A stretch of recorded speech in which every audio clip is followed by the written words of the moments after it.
Hey guys, do you want a beer?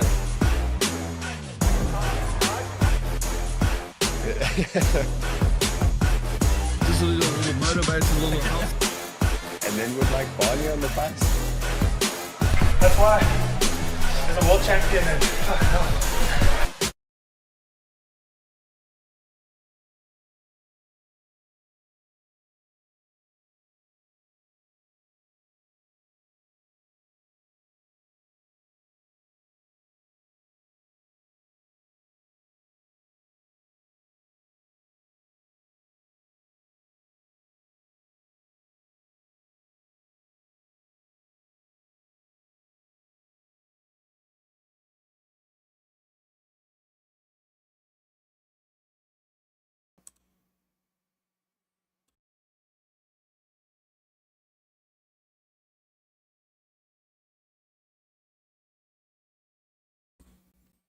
There we go. Now we are working. Apologies for that. As I was saying, earliest possible start to these UFCs. I have not missed these early starts. Got my strongest possible coffee. We're about to get started. All right. Time has started. We got the first fights coming up. I'm going to start the poll shortly. Let me just get my UFC started over here. All right, welcome to everybody watching on YouTube and Facebook. They're just giving us some promos now of Volk for the main event. Let's just get our poll started for the first fight. Here we go. It's early. It's really, really early. All right, we got Krylov versus Reyes as the first fight. As you guys see, I picked Reyes. I think Krylov is just a bit of an unknown entity for me anyway, but Reyes' chin is going to be tested, and yeah, glass jaw to say the very least. So I have picked Reyes for this fight, but I think it could go either way. We got a couple of, just go to the live chat real quick. Main card predictions. I did say Reyes, Mitchell, yeah, Pimblett, and Volk. Delon is saying as well, has got exact same. Coin toss for him between John Silver and Mitchell. I think the same thing. It could go either way there. I do think this first fight could also go either way, but I got Reyes. Reyes by TKO. Yes, that's how I see it as well. We're just going to have to see. Let's get the poll started. So let's see what you guys think.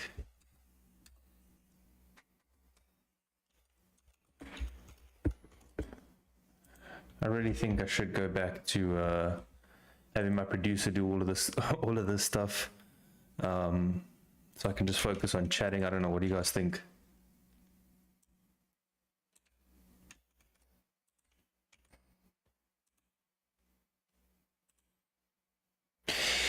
Paddy Pimblett versus Michael Chandler is an interesting one, because on paper Chandler should win. Chandler should knock him out, but I don't know. I just got a feeling, man. Chandler, if Chandler doesn't knock him out and it goes the full fight, then Paddy Pimblett's got a lot more skill for me than Michael Chandler does. So it's gonna be interesting to see.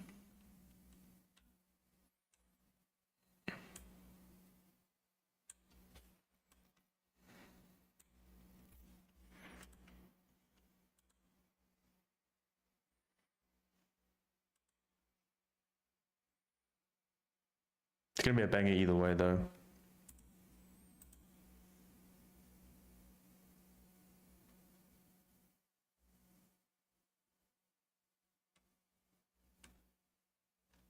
It's getting us started. All right, here we go.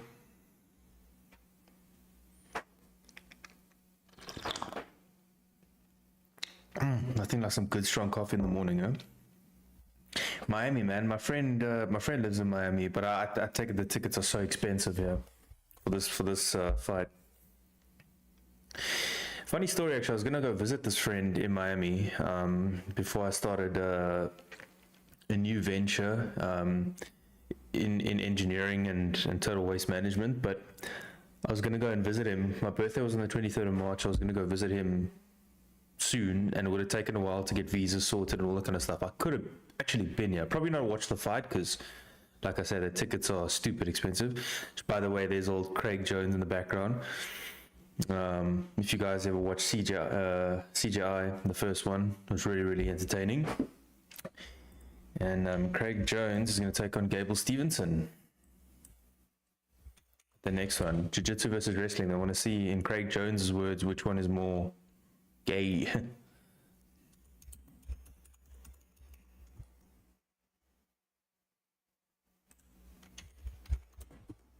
Right, they're just showing us everybody walking into the arena. They're previewing Volk versus Lopes, which is going to be Volk minus 150 favorite, I see.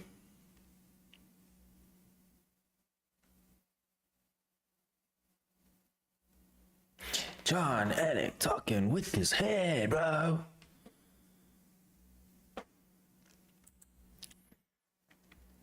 Jelly Cam says, bro, how bad was that last stoppage? I actually didn't watch the prelims, I'll be honest with you, bro. This main card's early enough for me.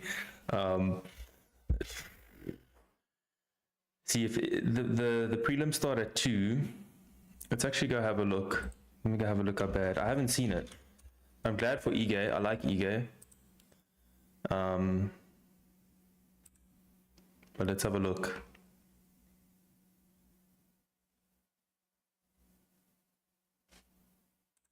John Anik. As always, guys, I'm watching this in full 4K. I'm streaming. I could stream it in full 4K if I wanted to, but there's no point.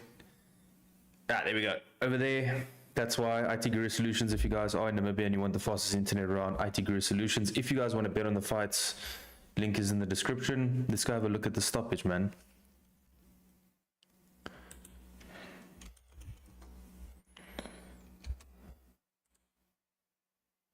Prelims were pretty good, just a horrible stoppage, really. Man, how bad was the stoppage? Let's have a look. If they get the UFC's not even showing it on their Instagram. I gotta see the whole one. Let's go have a look.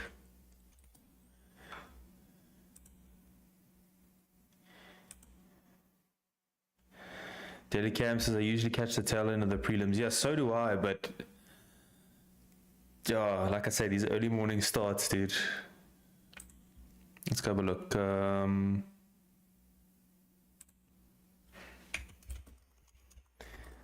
See if I can find it.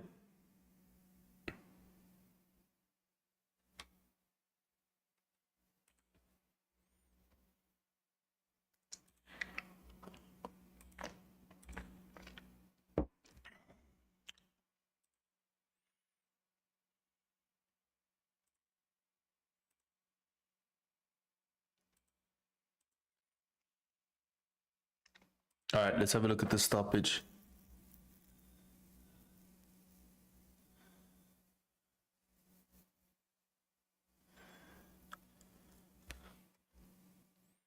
They're just showing the tail end of the stoppage.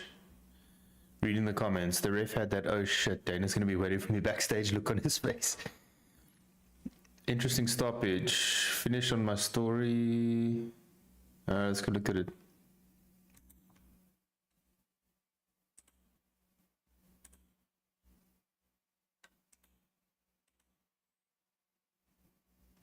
All right, let's look at the stoppage. Round 1, 3 minutes 45 left.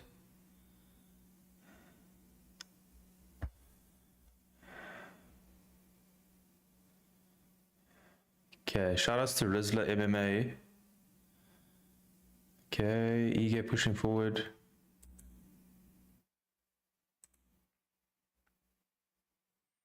Ah, it's a story. Okay, let me go to the reel.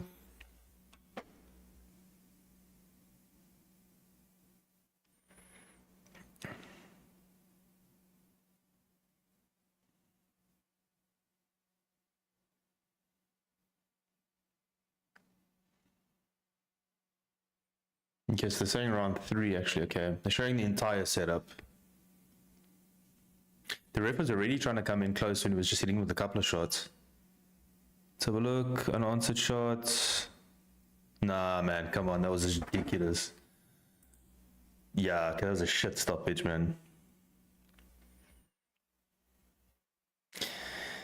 What is that referee doing? Yeah, that was a horrible stoppage, guys. Like, what the fuck? Excuse my French.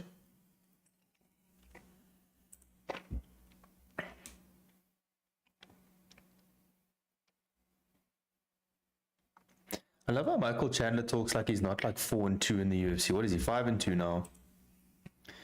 Talks about levels in this game and all that kind of stuff. Like, all of his achievements have been outside the UFC. And don't get me wrong. 2 and 4, my bad. He's been really entertaining, but geez, like, guys, he talks like he's this undefeated phenom that's just tearing everyone apart. Right, here we go.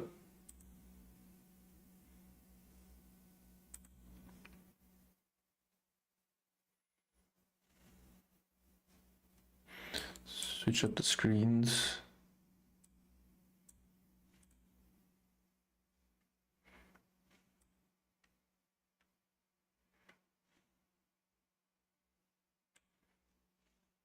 As always, guys, if you're not subscribed, please make sure to subscribe. We're going for the 3,000 subscriber goal.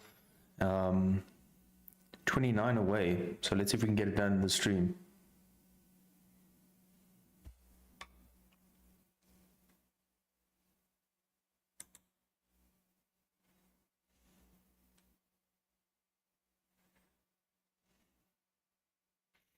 Okay, we got the first ads of the night.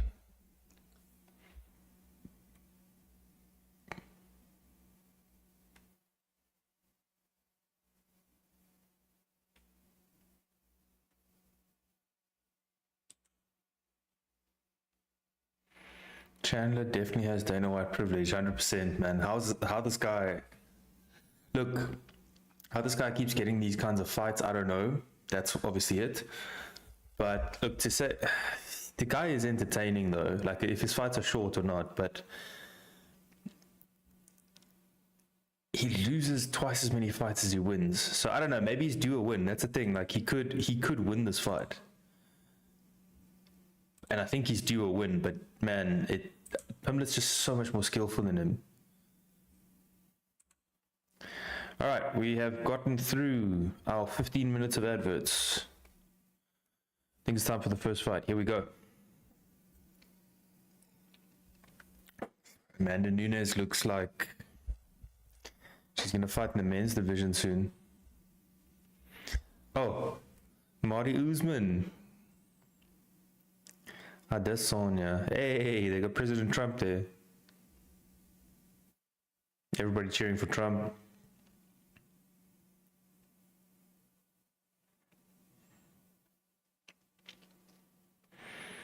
All right, here we go. It's just crazy. Dominic Reyes is still ranked number 11, eh?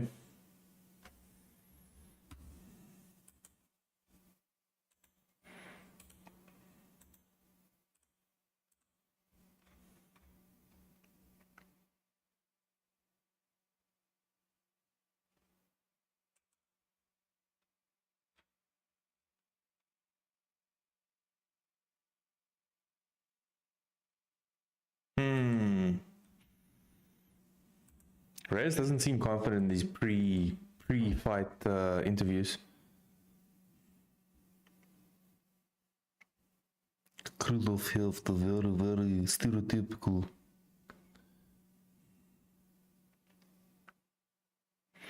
Yeah, Krylov's been out for a while, so that's could be good or bad. He's got nothing to lose. but 2 years is a long time.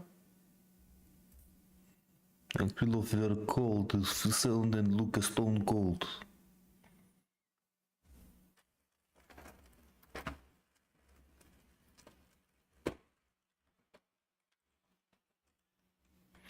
I can guarantee this is not going to be the only coffee I have in the next while.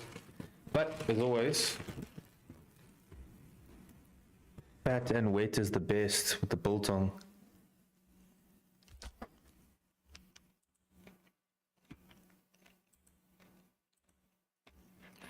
All right, here we go. Out comes Dominic Reyes.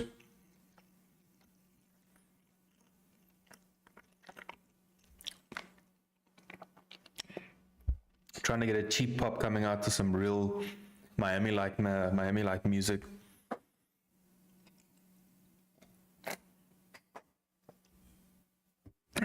Delano says, bro, the UFC fight with Moya was crazy. Yo, how do you not get up off the stool? I'm disappointed in Morale, eh? Because I went to go watch Morale's fight, his last fight before this in the UFC in July, in person. It was so impressive. But the first thing I noticed was like he did look a little bit chunky when he got into the hexagon, but also like I don't know, the fall off has been crazy. I mean, from looking like the EFC version of Tom Aspinall, just a little bit heavier and a little bit slower, to like getting choked out very quickly in his fight in France, to now not even getting up off the stool. And his team, the worst part for me was his team were like congratulating him for doing it. I don't even get it. Like, what the hell was that? But even in the Hlongwa fight, the tap to pressure, like it was that card. I mean,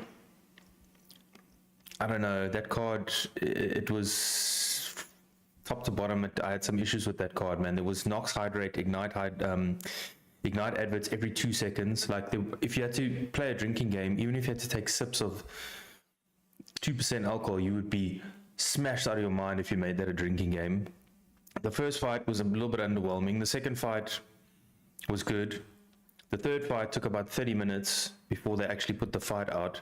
There was issues with the mic and the interviews in the main event, in the co-main event, in the fight, the third fight.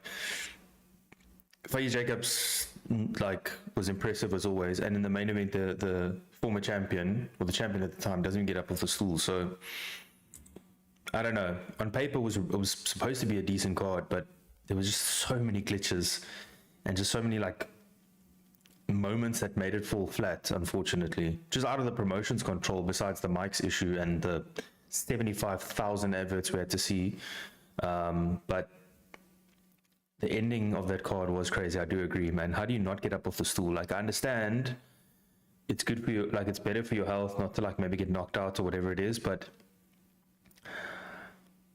and then at the end when they had the post-fight interview, they're like, what happened? He's like, no, he was tougher than I thought. So in other words, what, you train for him not to be tough and only have enough cardio for a couple of rounds, or what? Anyway, I digress. As Krylov comes out,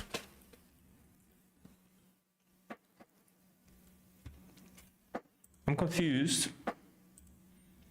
His apology has Krylov as a Ukrainian, but here he's fighting under the Russian flag.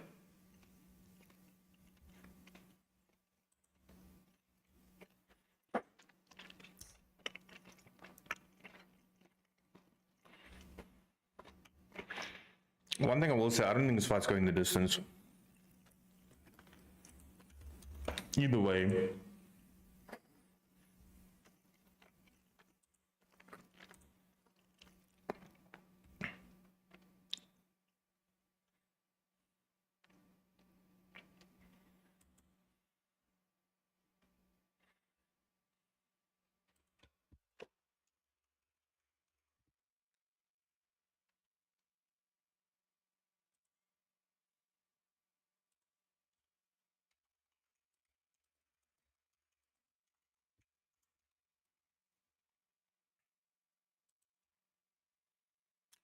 Delano says, I think under 1.5 rounds. That's a good shot, that actually. Either Reyes' wobbly chin gets tested, or Krylov gets knocked out by some power by Reyes.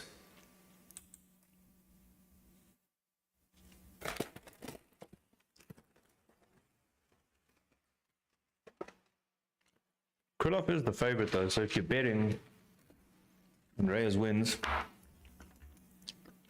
not great odds, but something.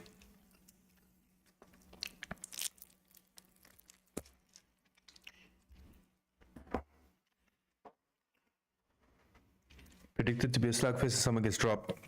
Someone's gonna go out. They're gonna go to sleep, I think.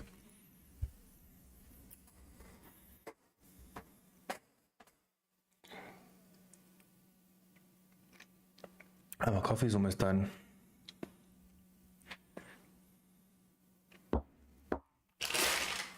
Now this is action.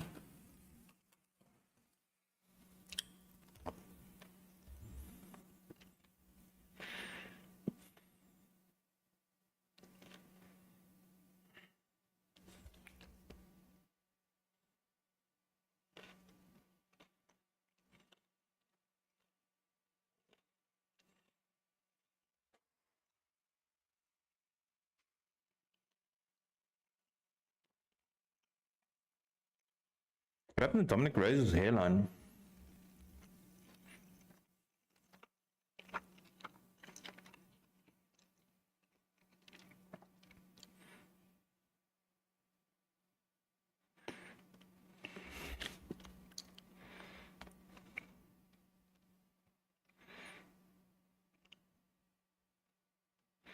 Man, can you hear the chewing? Because I'm looking at my, every time I'm chewing, my mic sound is going.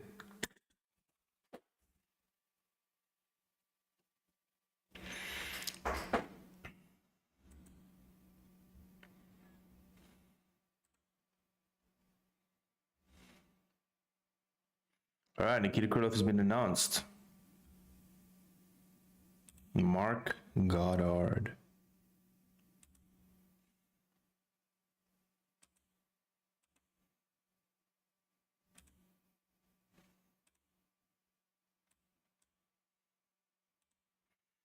Right.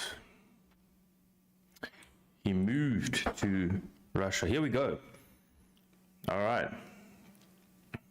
Krylov got that proper karate bounce up and down. Ooh, I think there's gonna be a knockout here. Crowd chanting USA. Ooh, nice right.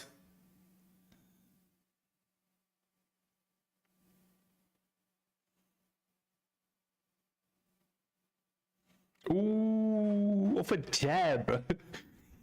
Rock Krylov off a jab. Here we go. This is how we start this card. Nice leg kick by Reyes. Reyes needs to go to the head, man. Come on. I know Reyes is being a lot more measured now, so...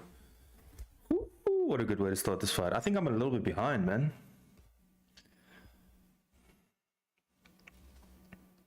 He rocked him with the jab, but obviously Krylov came in and timed it perfectly, but a jab. Someone's getting knocked out here, I think.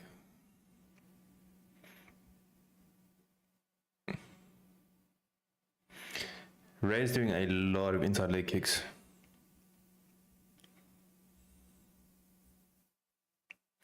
That lead jab slash hook by Reyes is looking good.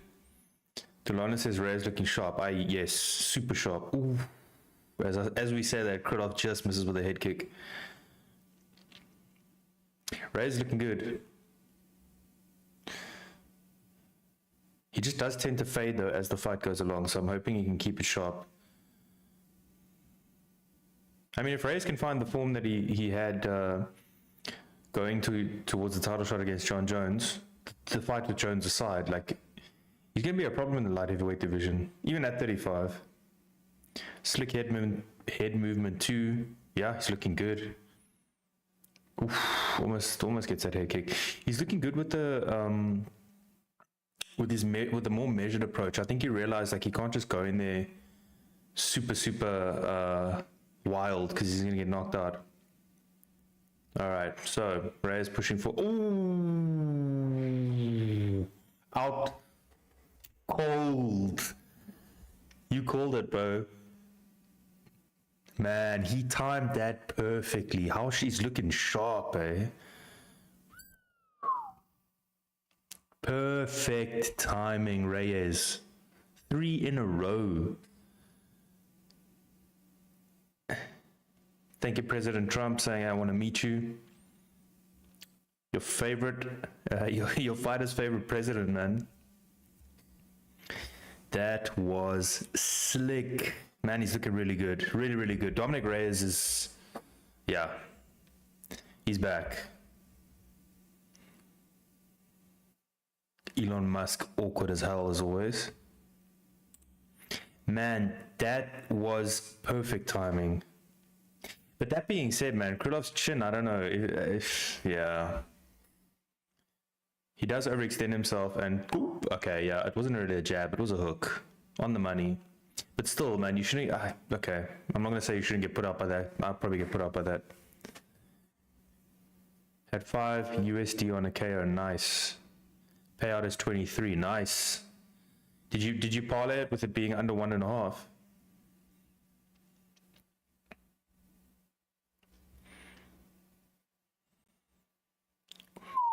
And if you're in South Africa, you could bet with PokerBet as well. Just saying. Nasty. Krylov's out, eh? Like he was out cold off of that.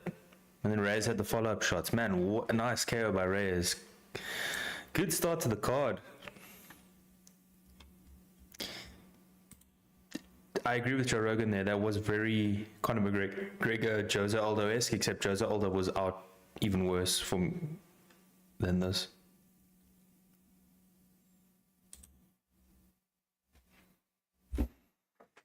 I don't watch American football. Talking about him being a defensive back. Official decision brought to you by Papayons. I'm happy for Reyes. I think Porton was still, I mean, that top 5 is a whole different story. But if he can crack into that, I mean, he's in the top 10 now, but if he can have he'll have some interesting fights of those top 5.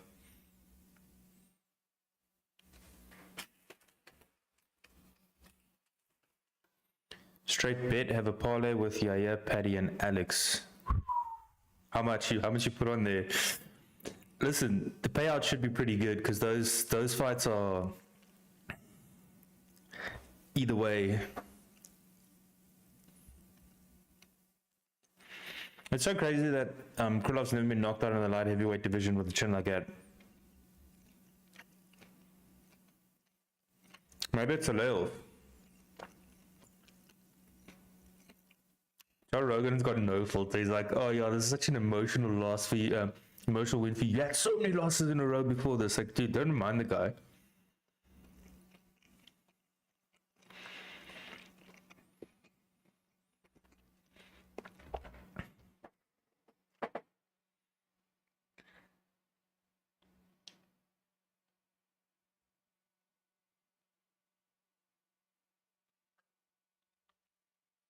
Let's see if I can add the live chat quick.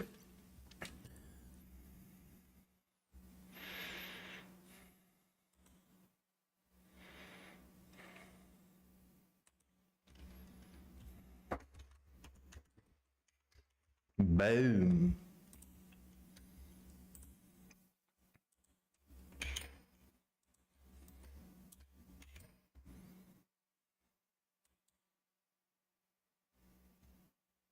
Ooh. I'm showing my own chat, my own.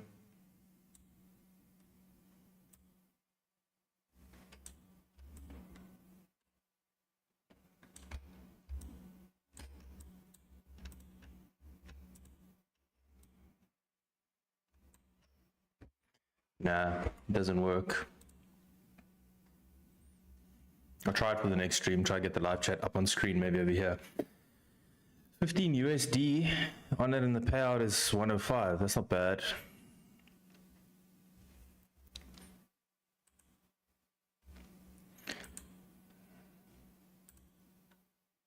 Oh, Vitor Belfort. Xiao Baoilo.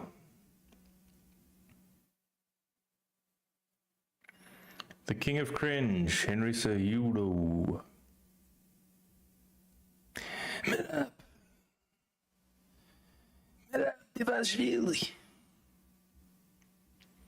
Shout out to Pumalelo and Kuta, the best flyweight in the world, the teammate of Marabs. President Trump getting a picture, or Dominic Reyes and his team getting a picture with Trump.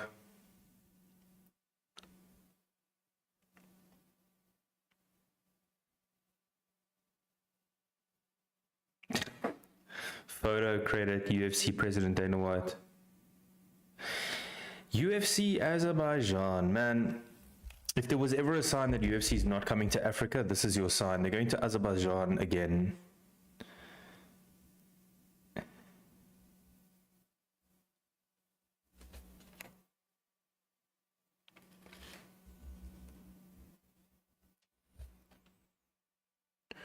They don't even have a champion, Azerbaijan. Van Wan says, hey guys, I'm Bryce, can pull this one off. I think, yeah, you think Bryce can pull it off? I do agree, man. Bryce looks so much bigger than Silva. Silva's just such a beast, though. I don't know. I want Bryce to win.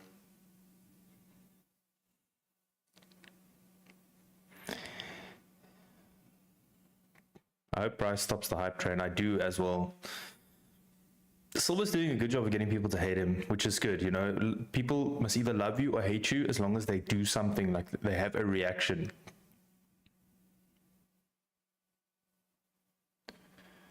But yeah, he's not very likable.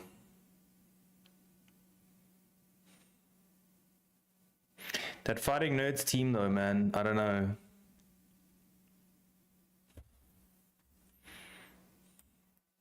Mitchell's not going to die wondering though. Van Wants is really hoping. How do you think he... how do you think Bryce Mitchell gets it done? It's going to be really tricky to knock out Silva.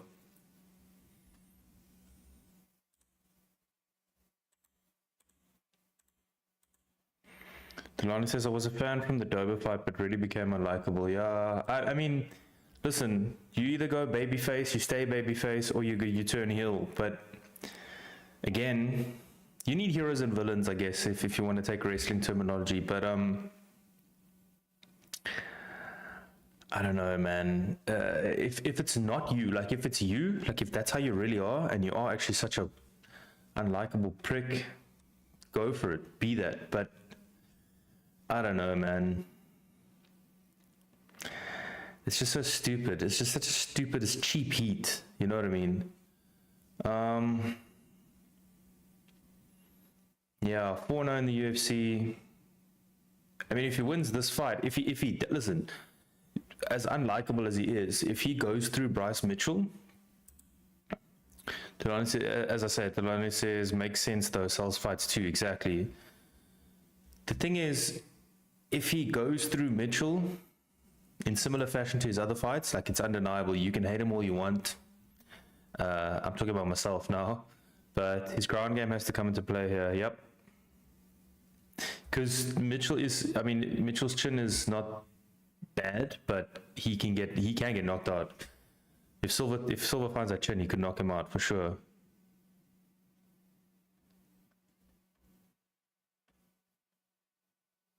Okay. Is Amanda Nunes getting inducted to the Hall of Fame? Yeah.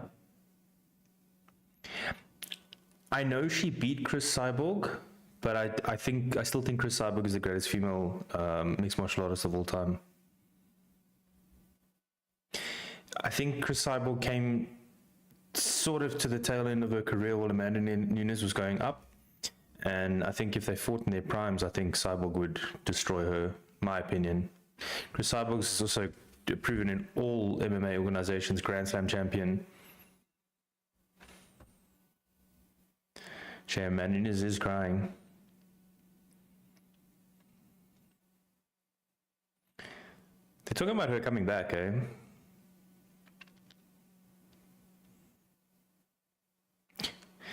So in that one highlight, she leg kicked. I forget against who it was. She leg kicked her. She got dropped by the leg kick, and then she hit her to the shots to the spine. I wonder if the TKO says TKO by shots to the spine.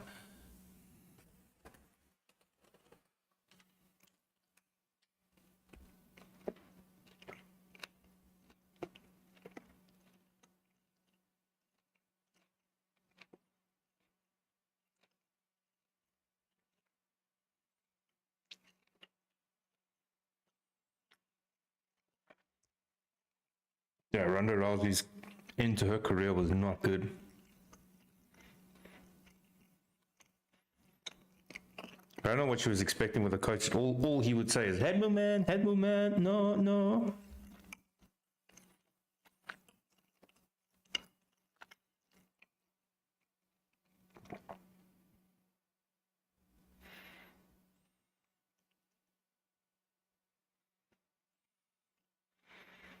I agree with you there. Van wants to agree with you there. Cyborg is the female GOAT. My thoughts, yeah. People are so quick to be like, oh, but she lost to Amanda Nunes. Yeah, but Amanda Nunes lost 4 times. Does that mean that the 4 people that beat her are better than her on the GOAT list?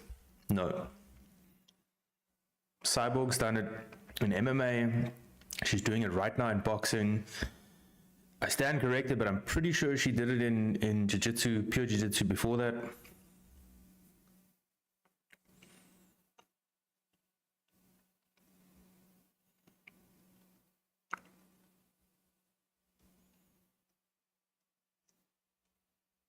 I think also, but you know, Cyborg fought tougher competition, as strange as it may sound, when she was outside the UFC. I mean, the competition outside the UFC was stronger, I mean.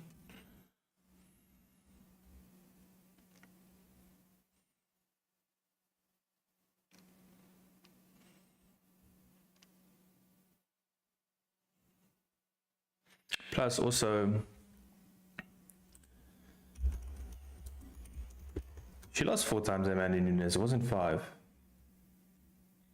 She's not... okay, she lost 5 times, yes.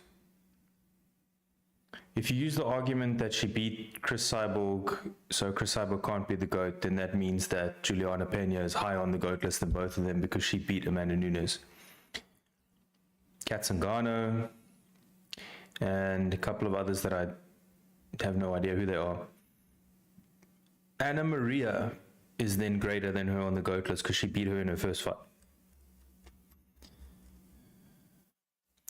Paula says, yeah, I wonder how the fight would have gone in their primes, Nunes versus Cyborg. I think Cyborg would have absolutely destroyed her. I think. I'm biased though, because I followed Chris Cyborg for a long time. Chris Cyborg, they blocked from entering the UFC when Ronda Rousey was the champion because I think they knew Chris Cyborg would have destroyed Rousey. But I'm biased because she's a teammate of Don Madge, who's one of my favorite South African fighters, probably my favorite South African fighter of all time.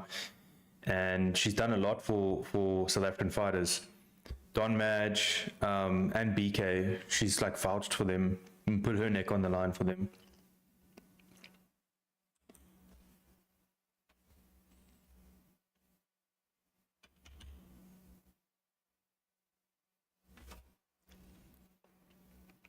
Kingston, kyk jy ook die fights? Delano says.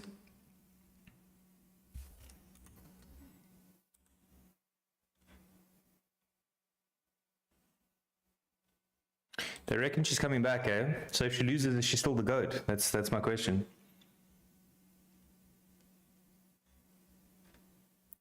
The GOAT. I say all of this. Kom ons bly na Delano, ja, kyk. Valentina's still making her own case for the GOAT status as well. She is. I mean, she arguably, that's early in the morning. She arguably beat Nunes in their first fight. And she was smaller. I mean, in their second fight, sorry, she was smaller. Or she is the smaller fighter, and she's right up there. What she's done in her divisions and against the GOAT.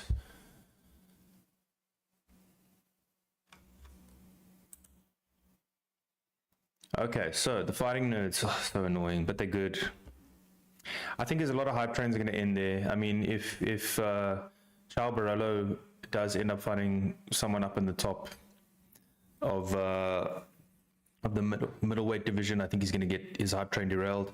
I think Rufy is great. He had a great knockout in his last fight, like highlight reel. But I think he's slow and lethargic. I think he telegraphs too much. I think his hype train's also going to get derailed. And maybe Silva. Because Bryce Mitchell said, I had a lot of dogs in my day I had to put down. They bark, what do you say? They bark so loud, they always try to be strong, but at the end of the day, they all squeal. I asked to fight Bryce Mitchell, I got Bryce, and now, okay.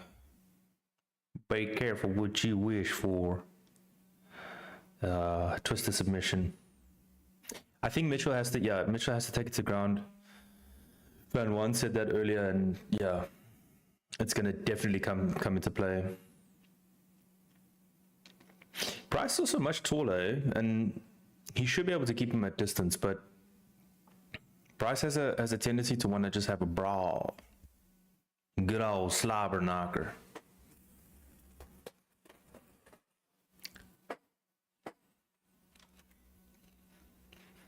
I think Silver's used to bullying his opponents.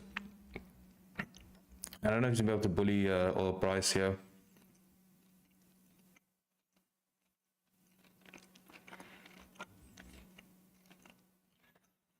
In my head, I have 4 knockouts. I already have 4 knockouts. In my head, I have 5. He says.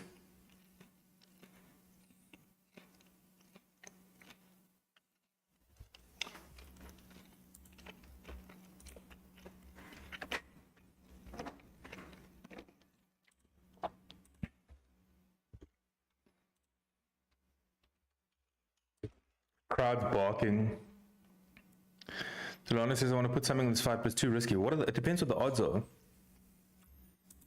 Maybe, Bryce Mitchell by submission? What are the odds for that?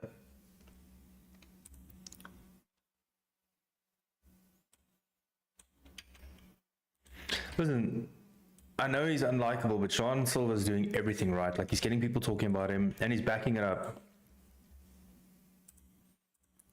And now he's walking even slower now because the crowd's booing him. He's like sinking it in, letting it sink in. I do not see this going the full 3 rounds either. I actually don't know, like, any of these fights are going to go the full 3 rounds or 5 rounds. Possibly Volk Lopes maybe. And Chandler Pimblett if Chandler doesn't knock Pimblett out, but maybe Paddy Pimblett by leg lock, maybe.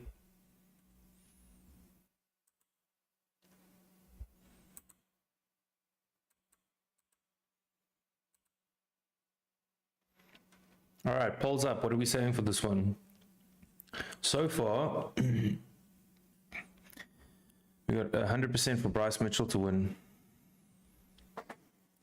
What are the odds, Delano, for this fight where you're betting? What looks good? What's worth taking a punt?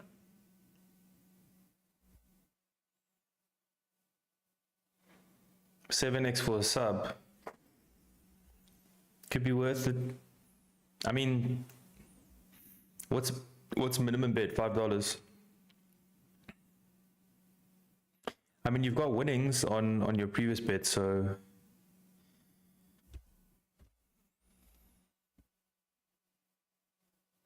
what's the odds for Mitchell to win by decision? It's probably quite close to being a pick'em fight.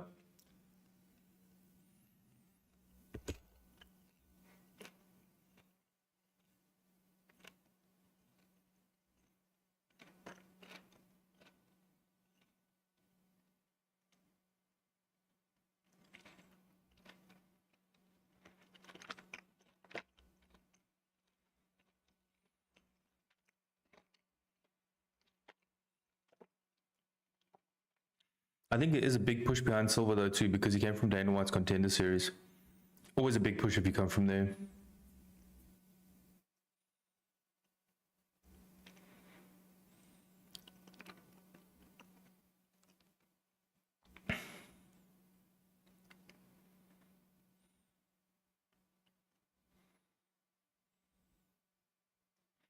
I reckon Bryce shoots almost straight away.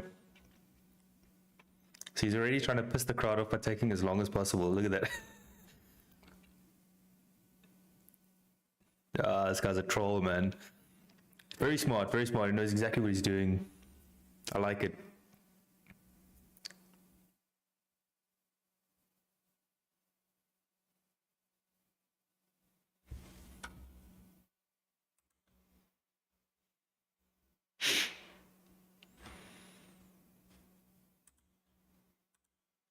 All right, still got 100% for Bryce.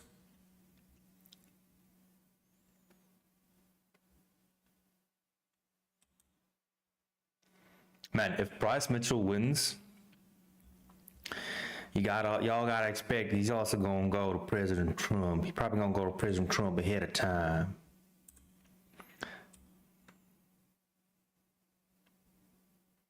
Arkansas. I don't know. I wonder how Trump feels about him off these comments, though.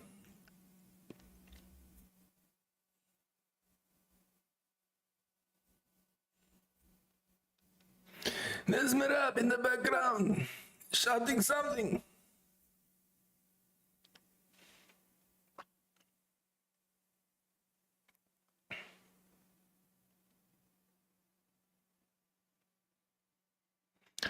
DC being very PC.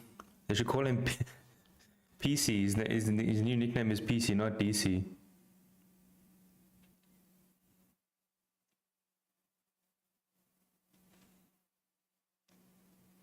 Second highest number of significant strike, or significant strike actually 59.6. Second largest top position percentage 48.59, wins by submission. I'd say, man, Delano, I don't know if you've bet yet, but punt on a submission.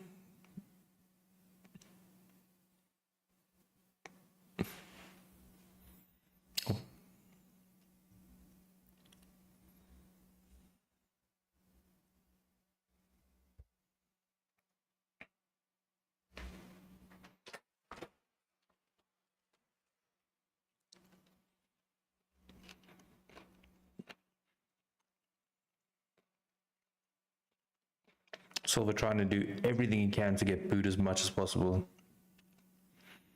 If you think about it, salutes Trump. Trump was kind of like,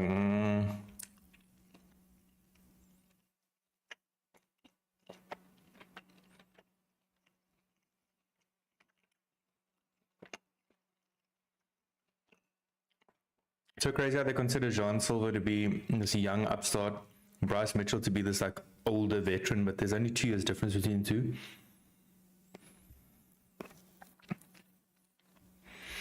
Sean Silver reminds me a lot of like early Thiago Alves. And what was that guy's name, man? It was I think it was Thiago Silva. No, what was his first name? That guy looked like he would kill without hesitation. Okay, Delano says my money's on sub by Bryce. Smart punt, man. Yeah. What was that guy's name?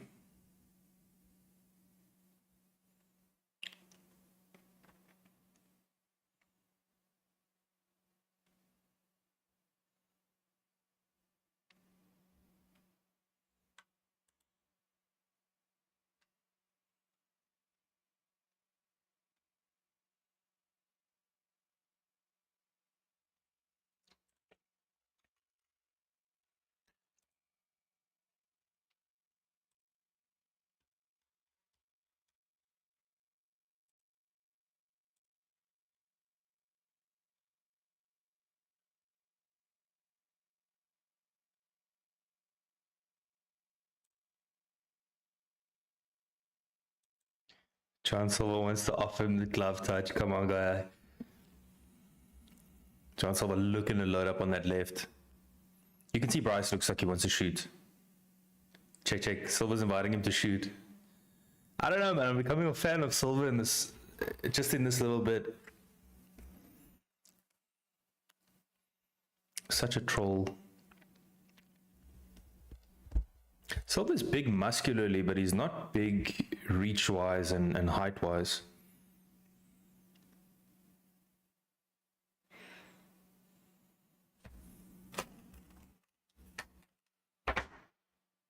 Mitchell going for that little front leg kick. He's not interested in standing with him.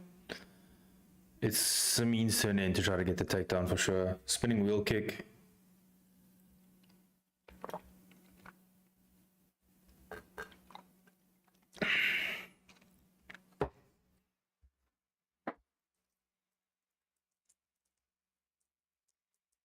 They are hyping Silva up in the commentary team. You know, Bryce got that good old jiu-jitsu striking.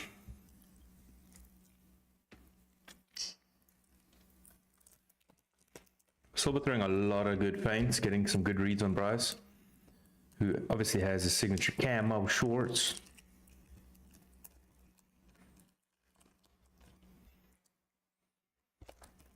Minute 30 gone by. That left hook is there all day for Silva if he can time it right. Bryce really does have that jiu-jitsu level striking. Silva just looks like he's got so many tools to beat Bryce here. But the age-old question is Bryce going to be able to get it to the ground? Bryce really overextended there on that last shot. And he looks nervous as hell. He looks scared to get hit.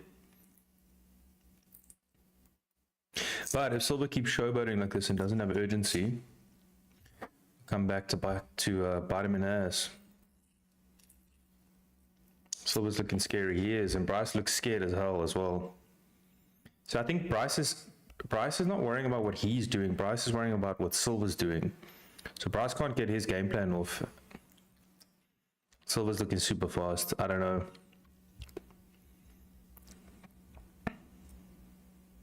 But Bryce is attacking that leg, so let's see. That lead leg. Bryce is going forward like this. His hands semi. Ooh, Silva's gonna hit him with the left hook. Silva catches the kick, almost hits him. But also, the longer this fight goes, the less confidence, the less brash Silva's gonna be. Mitchell shoots. Silva easily stuffs it. I anticipate something bad here for Silva, for Mitchell.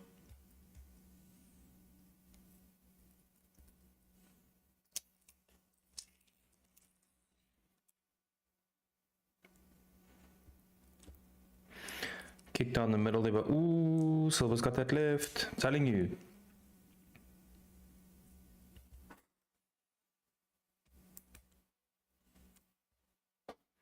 Nice knee there by Silva. Silva's just trolling Mitchell here. The skill gap on the feet is huge. Ooh. Hitting him with that wheel kick. Cocky. Nice. Silva jumps on the guillotine. It looks very tight. Is Bryce gonna go out here? Ooh, shit. Bryce is coming up, but still relieve some of that pressure. That's tight. That is tight. Is Bryce gonna go out? Fighting the hands. Okay. I think Silva's gonna let go now here.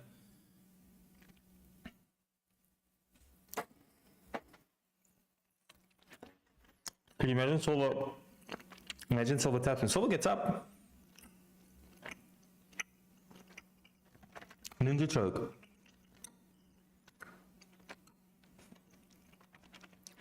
Silva's just so confident, man. Bryce looks dazed.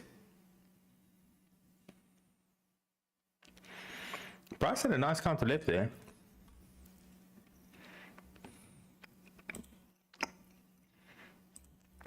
End of round one.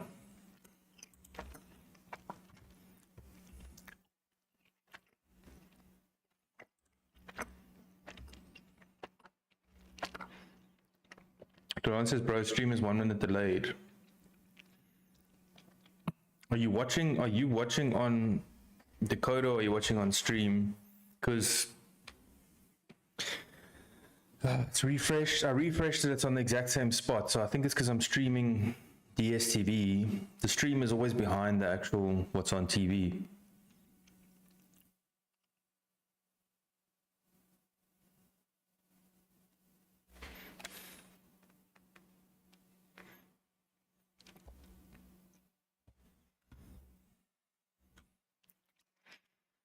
Don't tell me I'm missed.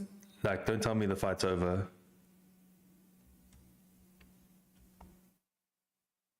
All right, we're gonna fix it after this fight if it is. Silva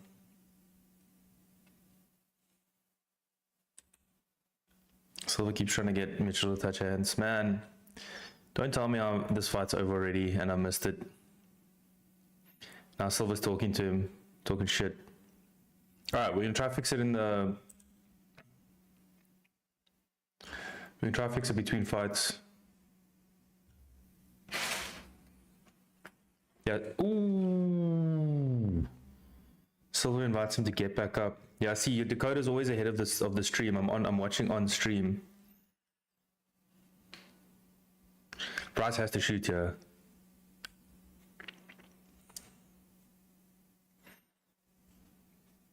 Silva's just so much more fleet-footed.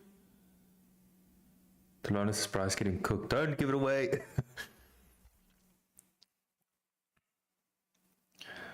Bryce going for another takedown. Silva almost holding the fence there.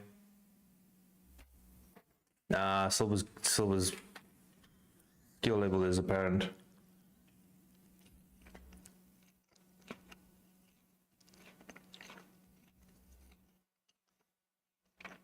Silva's going to be a problem at 145.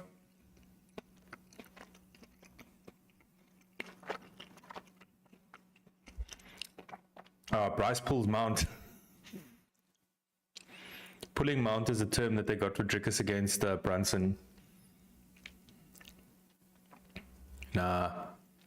Bryce's takedown attempts are so telegraphed.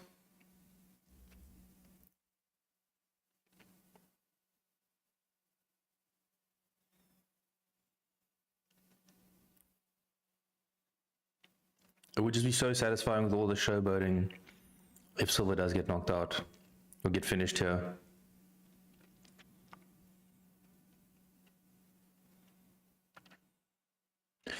So Joe Rogan falling for it, saying Silva's setting up a spin. I think Silva wants everyone to think that because he was doing it so obviously. Silva's just too worried about showboating. I just don't think he has any regard for anything that Bryce Mitchell's doing. Bryce is getting cooked. Bryce timed that takedown quite well. It just didn't complete it. One thing's for sure, Silva's going to make a lot of money in the UFC with this style.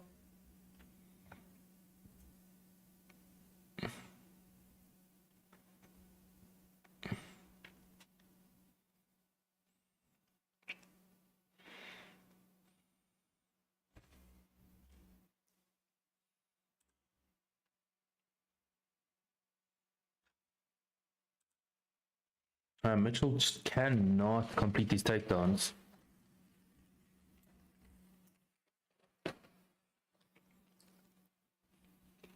And he really needs to time these much better.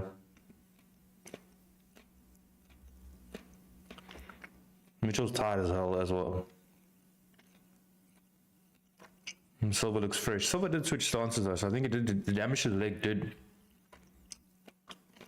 do wonders, but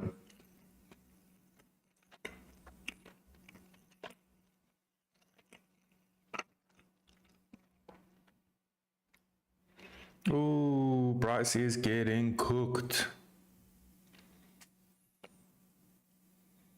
He is getting absolutely cooked. Ninja choke. Ninja choke. Imagine Silva taps him. That's tight. Ah. Silva taps Mitchell and now he's like, He choked him out.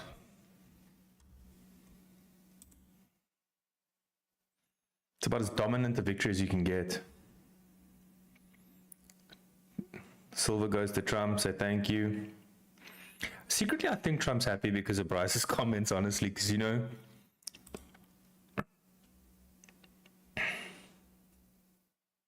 Silver's going to make a stack of money here.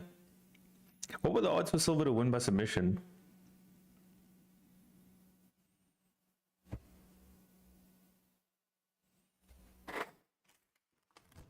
Damn, okay. Bryce was not the man to do it.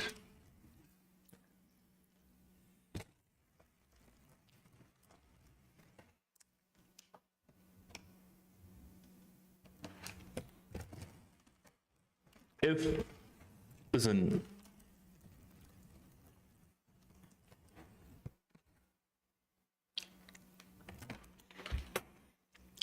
win or lose, he's going to make a stack of money in the UFC. Oh shit, they got the 3D angles on this. Why they got to do Bryce like that? I think they cut Bryce after this. After his comments. And now what's that? 3 losses in a row. It might be the last time we see Bryce in the UFC. I honestly think they were looking for a reason to cut him. Two losses in a row. He had the Kron Gracie win in between. He did tap. If someone's got a good squeeze like that, you will go to sleep really quickly if you don't tap in time. Alright, I want to hear his comments.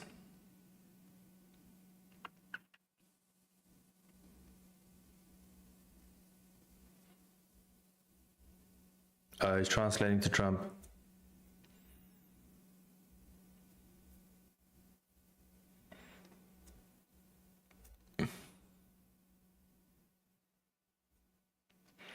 At least afterwards he's cool about it, but yeah, I would probably also bark in Bryce Mitchell's face if I beat him like that.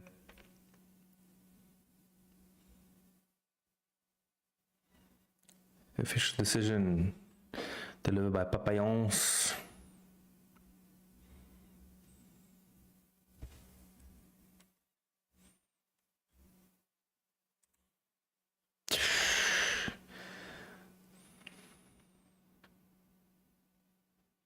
That ninja choke is underrated, eh?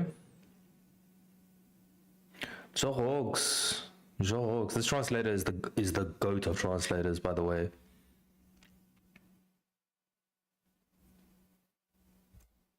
Why does he keep showing his ass to? Who's he showing his ass to? Barking? Oh, okay, he needs some booze, so he's showing his ass to the crowd and barking.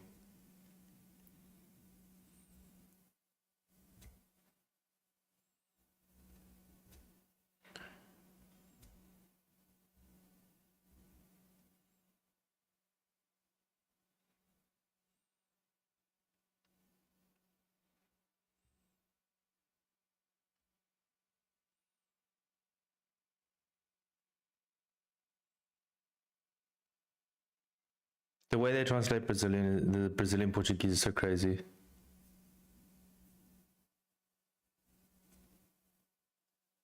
It's so funny how they were booing him, now they're cheering when he just said, "Hey, Miami!" It's so easy to get cheers in America.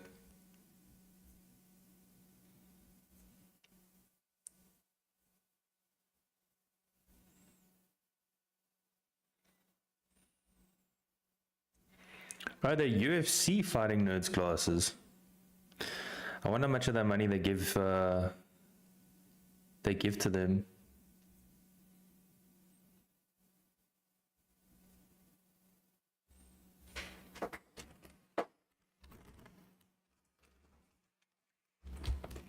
Segundo round.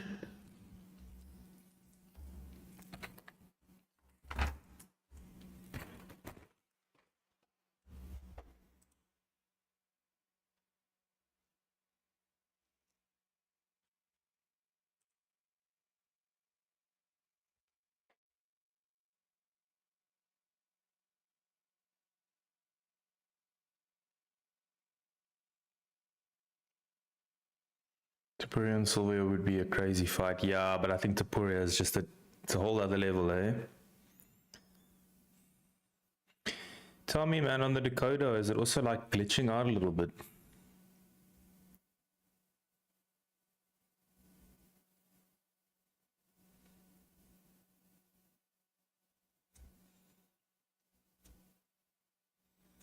Oh, left, right, ninja choke.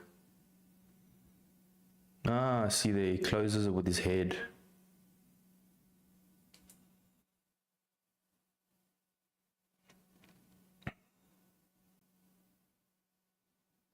Glitching pretty bad. Okay, so it's something on the UFC side. Oh, they're going to Netflix possibly soon, so.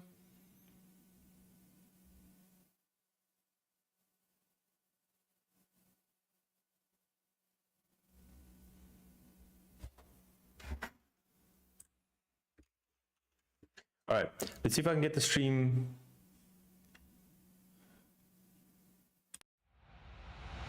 All right, sorry. Let's see if I can get the stream to catch up to the Dakota. I'll be right back for the next fight. Go get some coffee too.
Alright, I'm back, guys. Just in time. Yo. Pitbull's a tricky fight for anybody, I think, in the UFC. I just don't know, man. People making the UFC debut, no matter what they did, it is a different level. But if Pitbull beats Yair Rodriguez, whoo, he's right up there. Got some super strong coffee. I'm gonna see if I can try to show that without spilling it.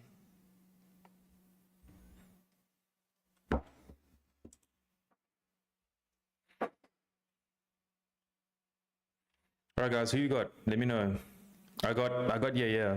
I just can't bet on somebody making a UFC debut.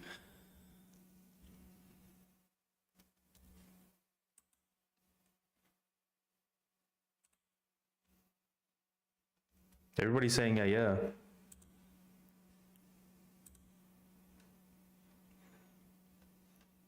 Pitbull has been a double champion in Bellator, so. Thing is also Pitbull's 37, it says at the tail end of his career.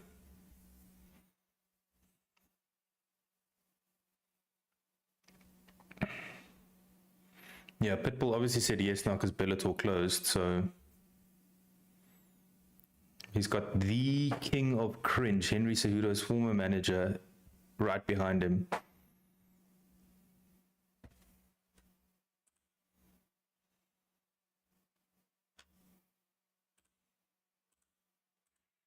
So his name is Patricio, his brother's name is Patricky. Is that like a custom or something?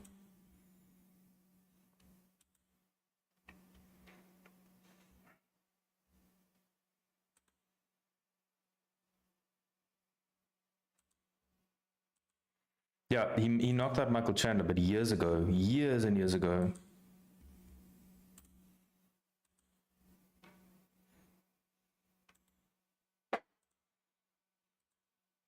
Similar boat to Michael Chandler. Michael Chandler, if he joined the UFC earlier, would have been better, but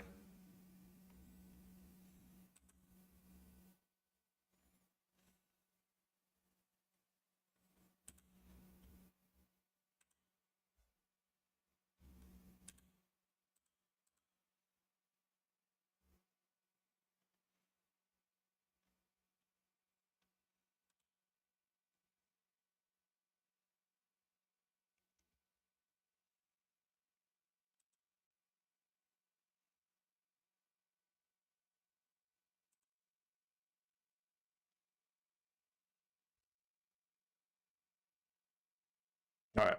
This is gonna be an interesting fight, though. What are the odds? Where you're betting?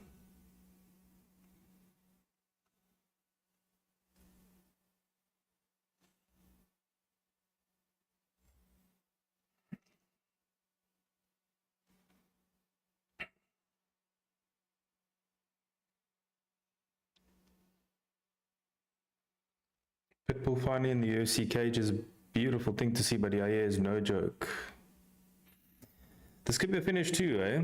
This is such an underrated card, this UFC 314. I know a lot of people were... Chamatka Sandu, they always show his tweets.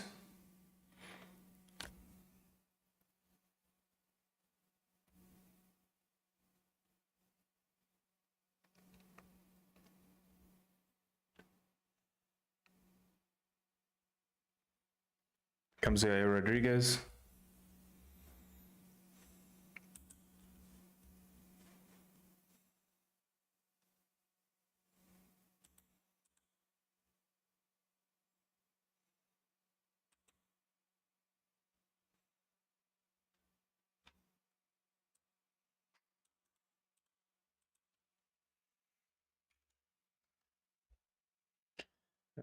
Forgot he's a yeah, Rodriguez is Bilal Muhammad's teammates, I forgot.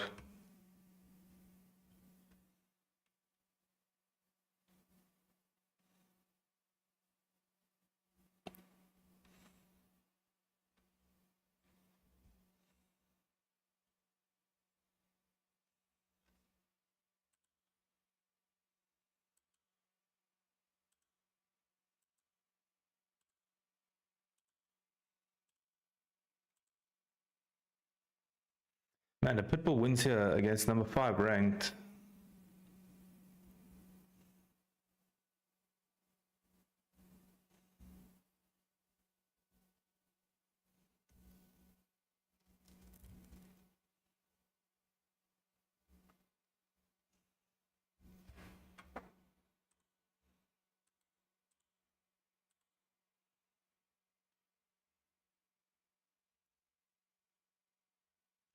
Brian Ortega's still up in the mix at 145.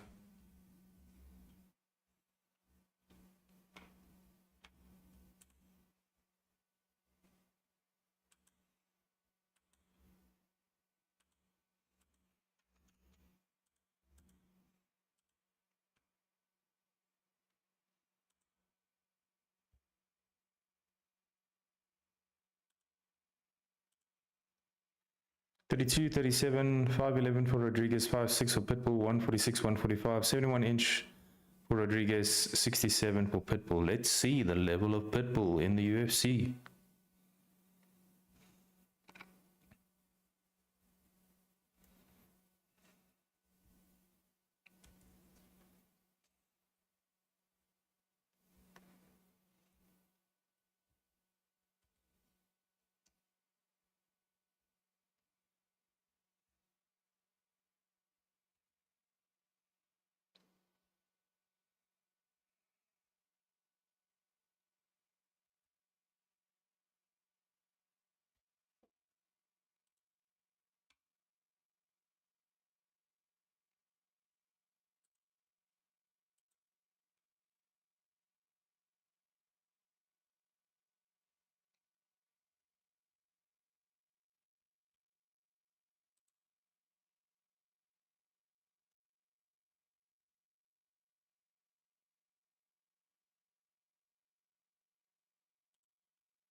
Eight and one with 1 no contest is a favorite for Yaya Rodriguez.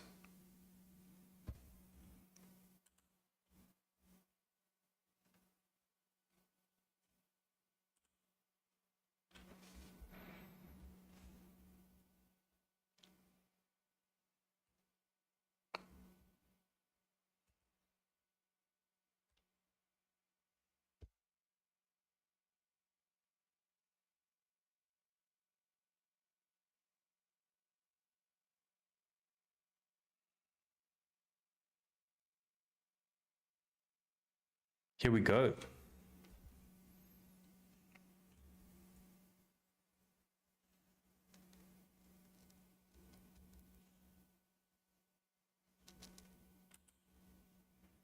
All right. Let's see the level of Pitbull in the UFC.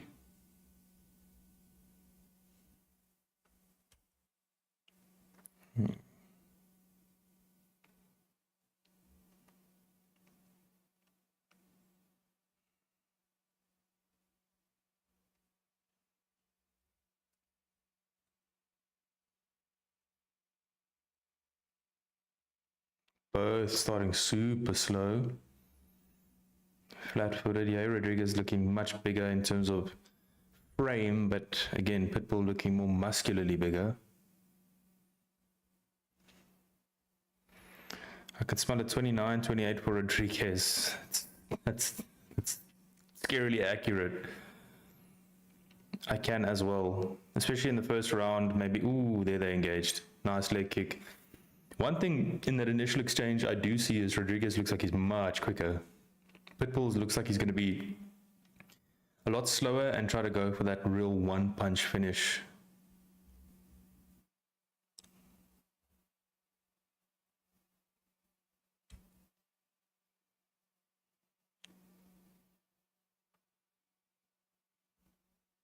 Thing is, Pitbull can't get close without running the risk of getting hit.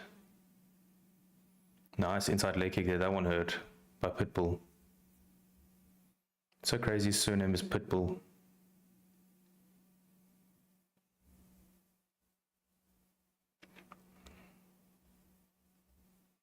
Yeah, Rodriguez switching stances, throwing a lot of kicks. Now Pitbull, I like that Pitbull's starting to throw a lot of feints here because it's going to make Rodriguez think. Gives him a little nod of approval on that outside leg kick. So I'm looking at Rodriguez dropping his hands the whole time when he's throwing those kicks, and that's going to be, he's got to be careful.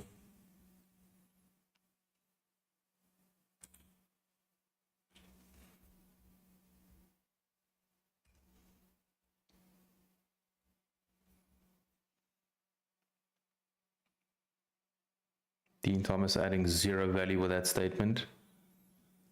Dean Thomas literally just said that Pitbull came here with a slow start and he's found something familiar to him, which is fighting. What do you think they're busy doing?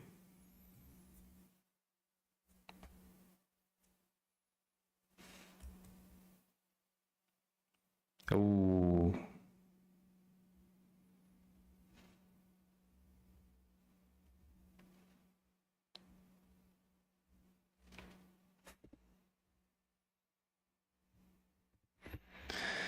Okay, the crowd also seems to be going a little bit flat because of the start. Yeah, you're fighting this like it's a 5-round fight. Very slow start. Crowd starting to boo a bit. I think he is very wary of overextending himself and getting taken down. Oh, nice head kick. Pitbull saying, let's go.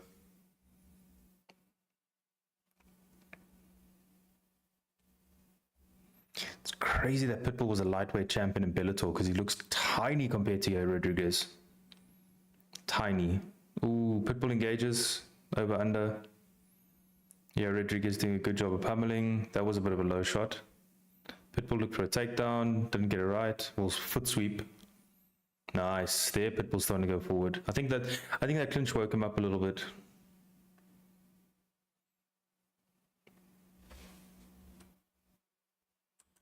No, UFC is promoting threads. Obviously now with the Meta partnership. It's a good thing for Meta actually to partner with the UFC to try to push threads that the UFC is going to be pushing it. Should actually just go with the whole TKO group because WWE's also got a very big following on all social media.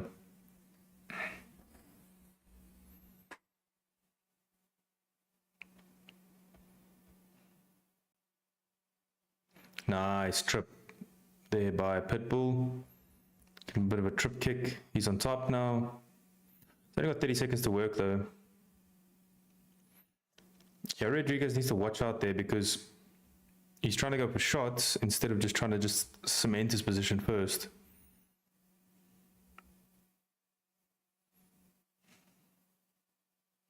It's a good way to end the round. He's going to lose the round, but it's a good mental win for Pitbull there.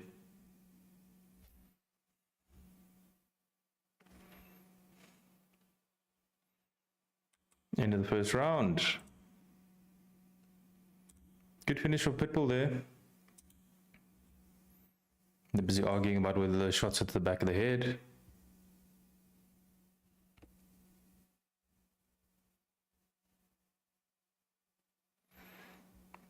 Okay, 10-9 to Yair Rodriguez there. I think that 29-28 is pretty accurate prediction there, Delano.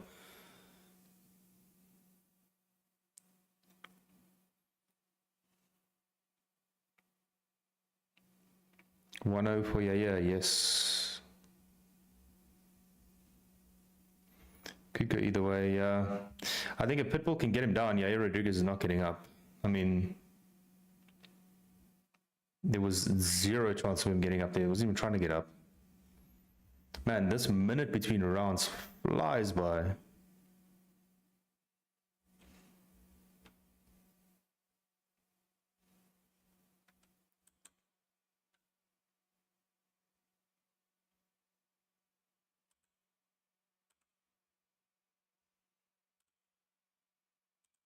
Here we go, round 2.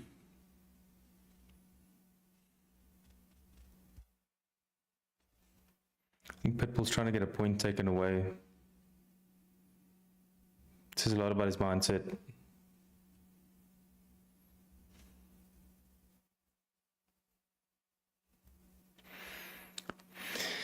Yeah, the slow start and the slow nature of this fight makes the whole card so far fall a little bit flat, similar to the UFC card this past week.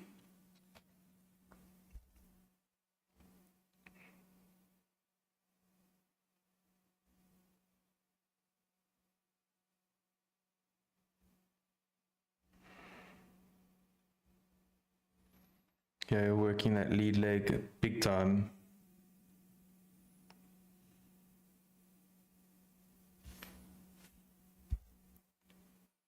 Oh, nice left there by Pitbull. Oh, nice exchange. Pitbull gets him on that left. Nah, man, Pitbull's trying to steal a victory here, man. And he's claiming it's a low shot. That was to the stomach. His right eye starting to close up though. So Pitbull's complaining about back of the head shots. It wasn't back of the head shots, and I was complaining about a low blow, and it wasn't a low blow. I honestly don't think he has intentions of finishing this fight. Nice inside leg kick again by Rodriguez. Rodriguez is so much taller and so much bigger. Yeah, Pitbull, I think Pitbull's just probably happy to be here.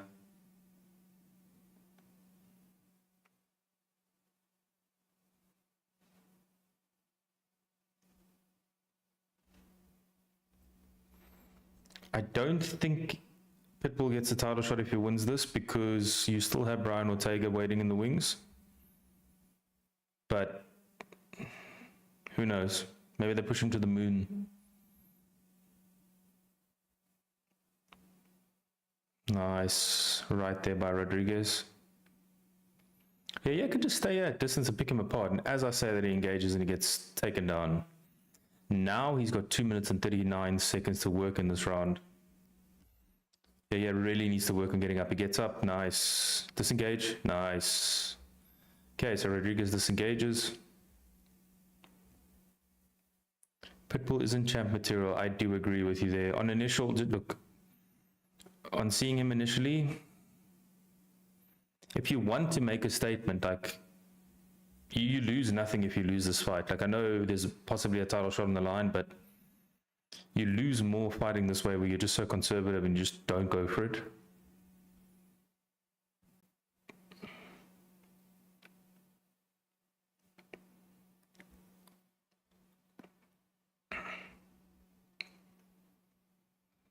Nice check there by Yaya.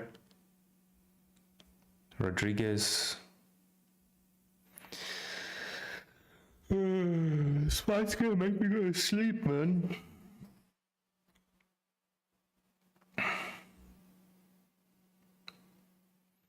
It's so crazy how the shots that are missing on the head kicks make a nice little sound every time.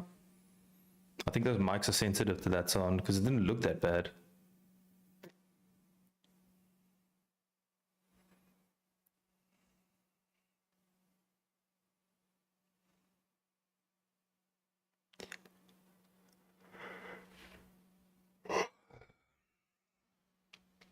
Something's got to happen here. I might go to sleep.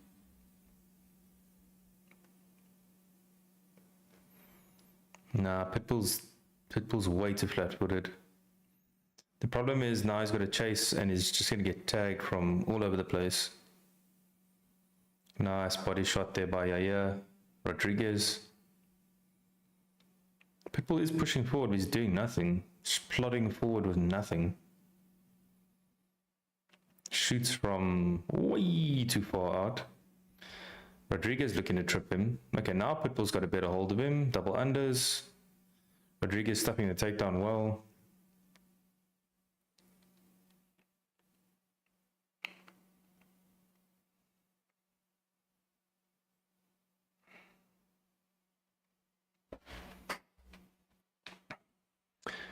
Two zero, definitely. Oh, foot stay. Rodriguez takes him down. Definitely 2-0. Easily 2-0. Spike's gonna put me to sleep. You guys might see a knockout on stream here.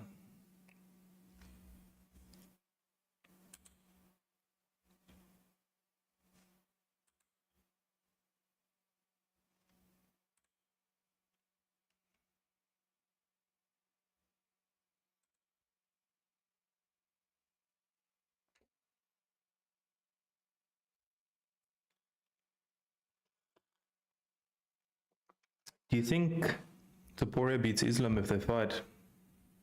I think he beats Charles. Hate to say it. And I think he has a good chance of beating Islam.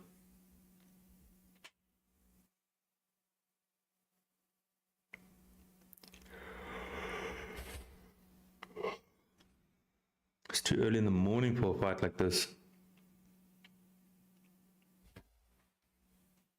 Eventually, Pitbull's going to get hit to the chest. He's going to claim a low blow. He's going to hit on the jaw and he's going to claim back of the head shot.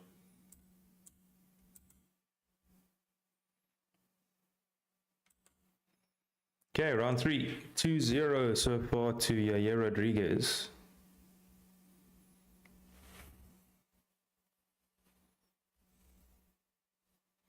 He beats Charles and it would be a good matchup for Islam. Yeah.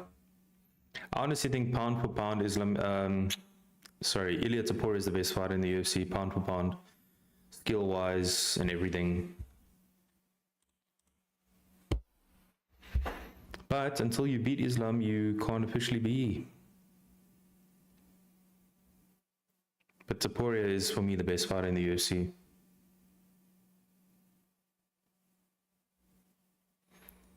The UFC should incorporate AI scoring like PFL. I don't know. The problem with AI scoring is they work on significant strikes. They just work on number, but all significant strikes are not equal. I feel like they should judge the fight as a whole, obviously round for round, but they should judge the fight as a whole, where AI will look at significant strikes. And it's not always, it's not always a strike that does damage. Now Pitbull pushing forward. Nice, right there by Pitbull. See, you should have done this from the beginning, man. Dude, Mauricio Pitbull looks tiny.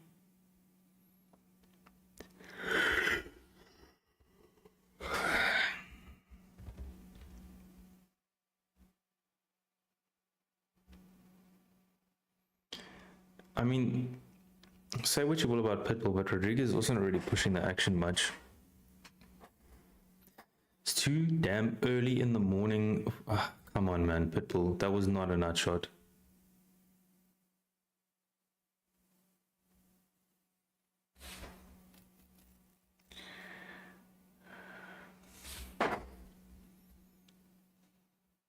Ooh, nice shots there by Pitbull. Oh, drops him.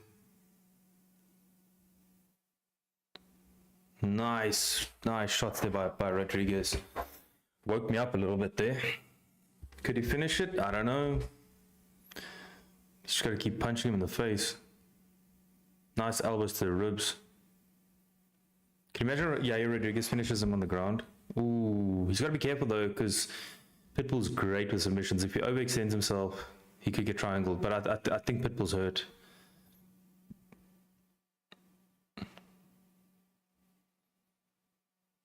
Nice elbows by Rodriguez. He's gonna keep elbowing him. Just elbow. Yeah, Pitbull's hurt. Elbows. Don't posture up because you're going to get leg locked. Elbows, elbows, elbows. From guard, elbows. Hammer fists.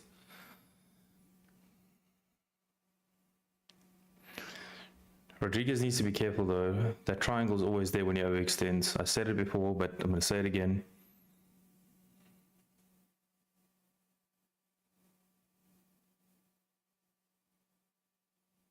Nice. Hammer fists there by Rodriguez. See? Armbar. Told you. Rodriguez. Ooh, that's tight. That's tight. Rodriguez is out there. His elbows up. But you see, that threat is always there. If you're overextending yourself, you're giving the triangle to him. Don't put your leg there because he's going to leg lock you. Ooh, nice shots by Rodriguez. Pitbull trying to get up, but he is hugging a leg. He's going to try to wrestle up, I guess. Ooh, leg entanglement. I told you. Could you imagine Rodriguez heel hooks him? I don't think he's going to... Oh, he's going for a Texas Cloverleaf. Inside heel hook at the same... Ooh. Inside heel hook / Texas Cloverleaf.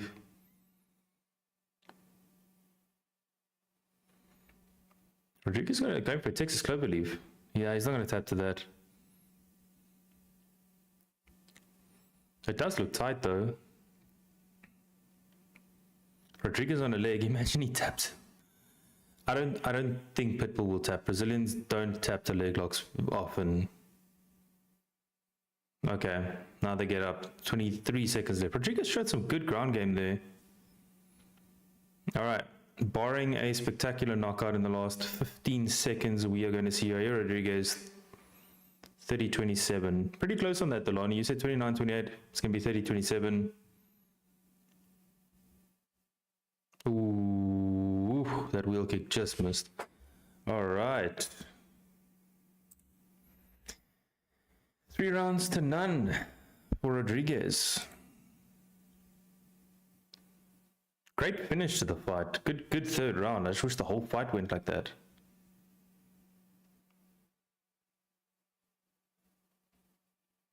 Rodriguez versus Silva. Could you imagine that? I got some residual losing from that fight, but I'm hoping Pimblett Chandler wakes me up.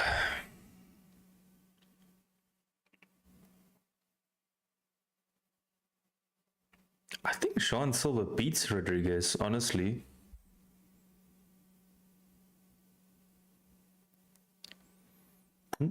Body kick.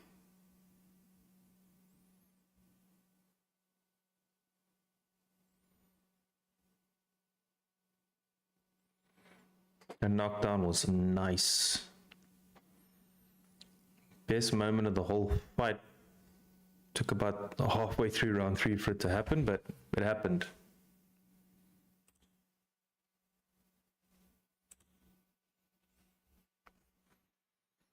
Was Rodriguez versus Ortega 2 years ago? Really?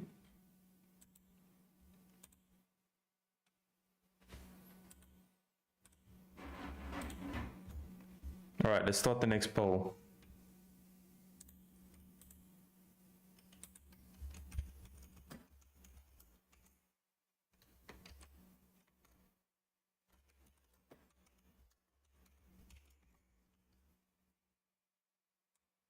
Anthony Smith's retiring.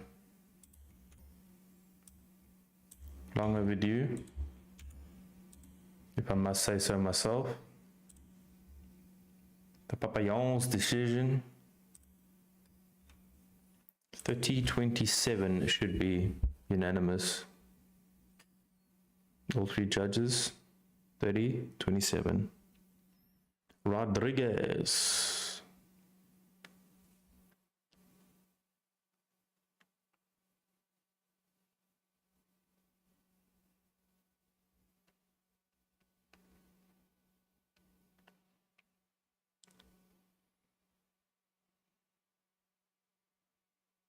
It's not the way Pitbull said take that belt. It's not the way you want to introduce yourself in the UFC. I guess it could have been worse, but not great.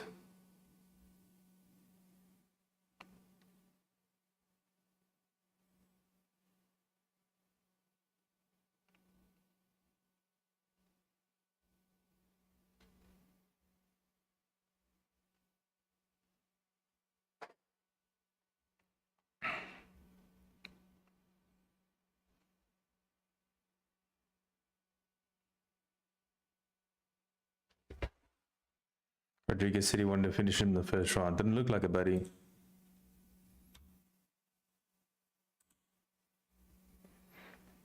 Danielle Norris says hello. Hello, Danielle Norris. Welcome. We just saw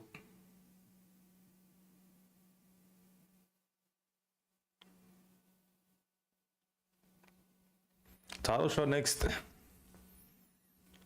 Title shot next for Rodriguez, supposedly. I don't think so.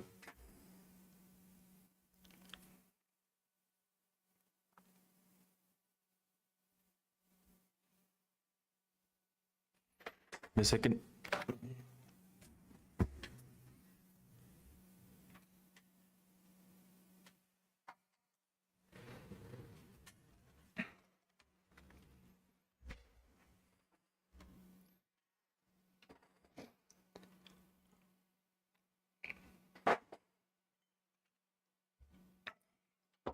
Pretty easy win for Yaya, to be honest. I'm on my mom's account. My name is Zoe. Hello, Zoe. Welcome to the stream.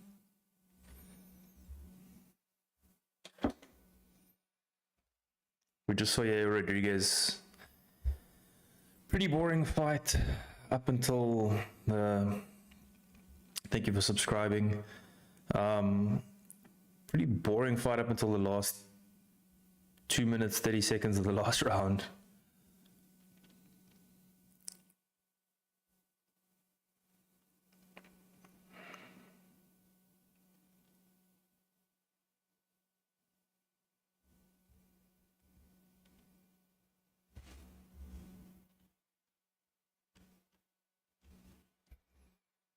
Man, UFC is heavily promoting threads.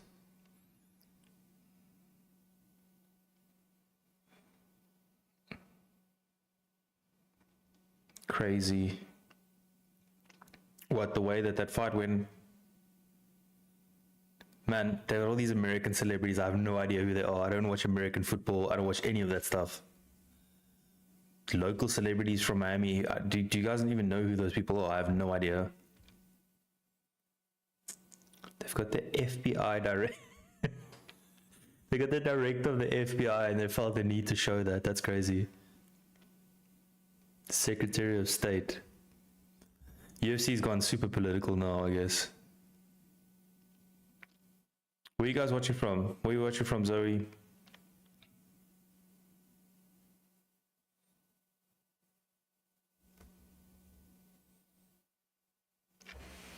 Am I the only one on the stream? I don't actually know. Possibly. I think that fight just dropped everybody off because it was boring for the longest time. Could be.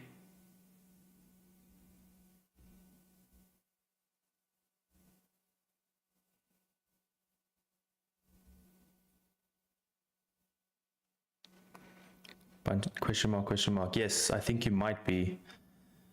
Steep drop off after that last fight.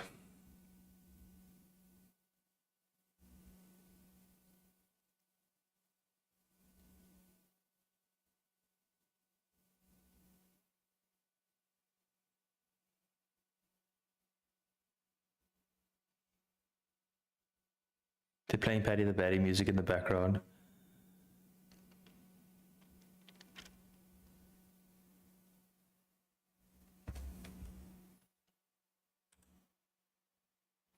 Did they just make a specialized theme song for Paddy Pimblett?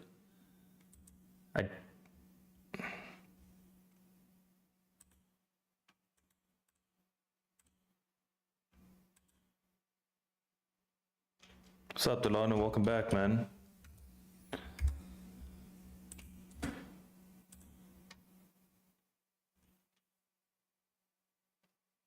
I'm watching this at midnight. Where from? Because it's 5:45 in the morning here.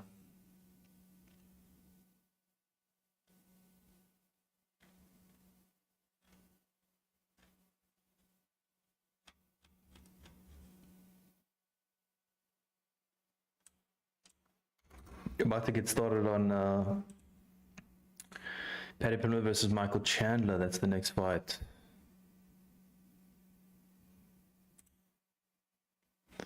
Right, rankings. Indiana. Welcome from Indiana. Number 7 versus number 12. Chandler versus Pimblett. Good to have you on the stream, all the way in Indiana.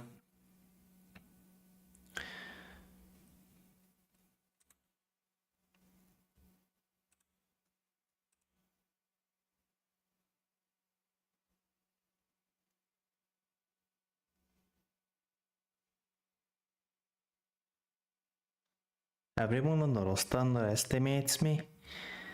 Everyone always had doubters. Oh, I can't discuss accent.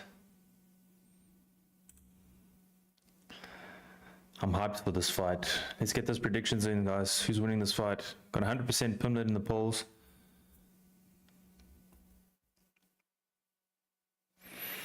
I'm one of the people that talk shit about Paddy Pimblett. I don't know. I think the hype train is going to get derailed, but he is a skilled fighter, let's be honest.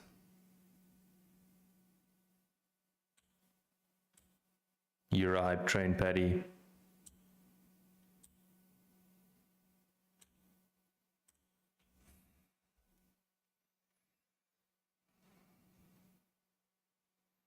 Paddy's just got that old school 70s scouse haircut.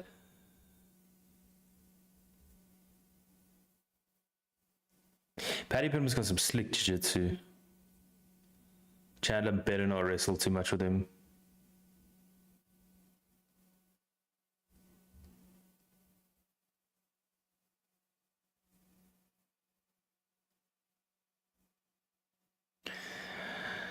If Paddy Pimblett wins this though, problem with the lightweight division is there's just so many fights before you get to the title. Like, even if he wins this fight, he's probably got two more fights at least before he fights for the title.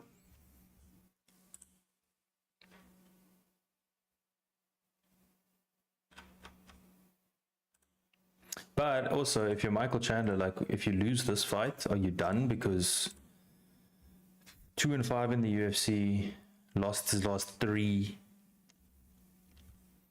I don't know. Maybe give us Chandler versus Tapori. That would be a good fight.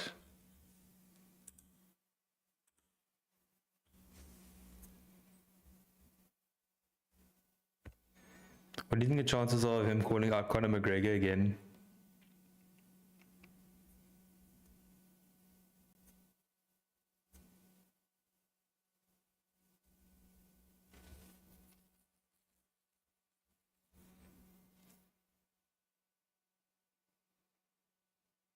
Putting your ranking on the line. You're number 7 ranked, buddy.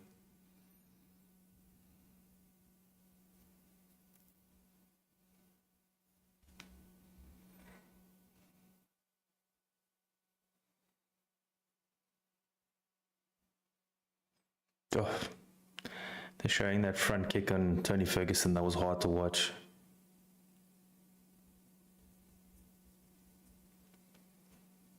I think Paddy could submit him. No, Paddy's very skilled, Chandler.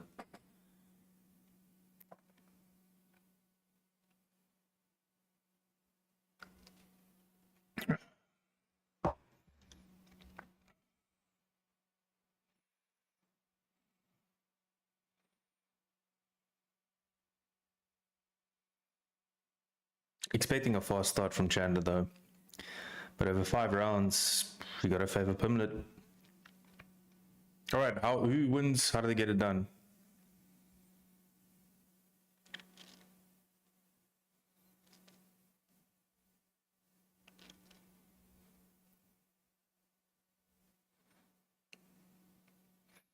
The crowd seems to be singing "Oh Paddy the Baddie."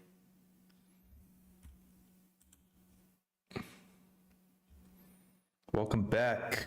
Who you got winning this fight, Chandler or Paddy Pimblett?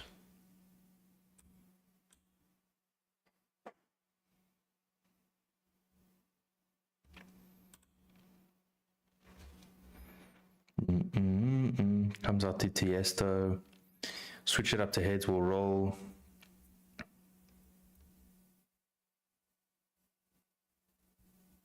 I think Paddy Pimblett should fight in the UK again, man. Those cards and those crowds are always crazy. It's just a pity they got to start at like 5 in the morning.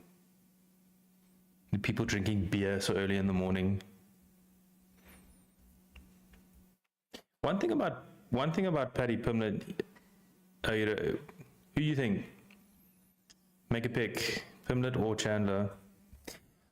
The one thing about Paddy Pimblett is like he started out in MMA really young, so he's always super calm and he's always really skilled. So whatever happens, I mean, he's not going to get overawed or overwhelmed, I don't think.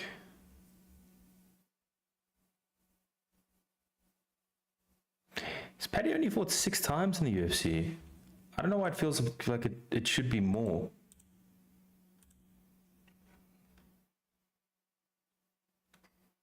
Man, only 6-0 in the UFC. Okay, he started 4 years ago.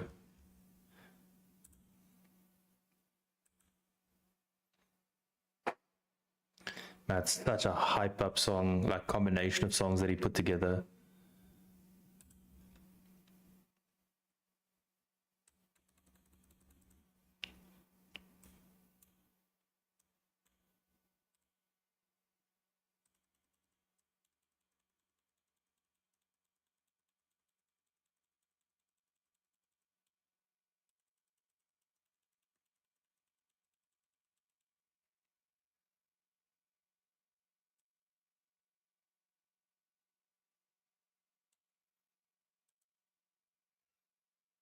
Eight-fight win streak, 6-0 in the UFC. Delano says Paddy by decision. Could be.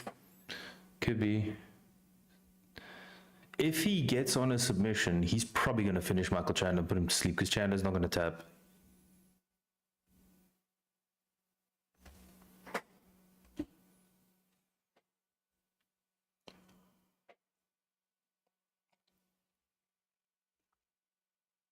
Paddy does tend to start slowish, but he's got some wild scrambles, and Chandler tends to start fast, but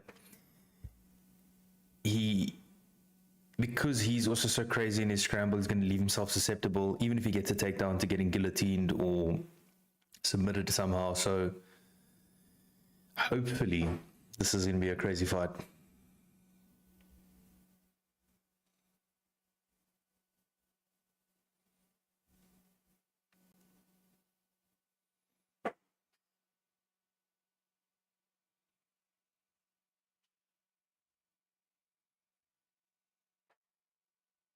It's just so goofy, man.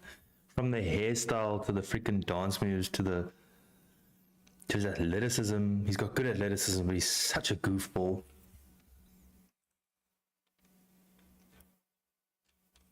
Chandler getting booed. In the USA, he's getting booed. That's crazy. Try to see if I can get this. These fizzes, I bought a pack of fizzes and they're all melted. So now it's like really hard to get the paper off. I like Chandler, it's just unfortunate the matchups he's gotten in the UFC. I agree with you there, Delano. But to be honest with you, if you're going to fight in the UFC, you may as well be fighting top contenders all the time. There's been a run of killers though, like from his UFC debut to right now. The benefit there though is he got a title shot in his second fight, so big pay. I mean, there's better pay than fighting on the undercard or fighting, you know, non-ranked fighters.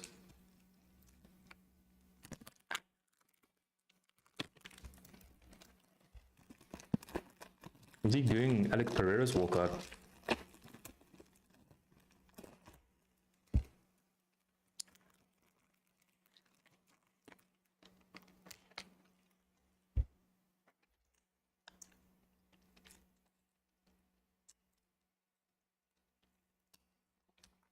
China's 38 too, eh? Yeah, they just said it now. Oh, look at this. How are you supposed to get this off?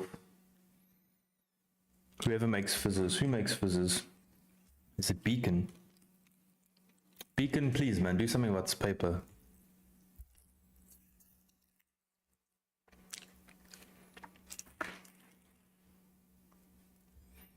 He's got 7 submissions, Chandler.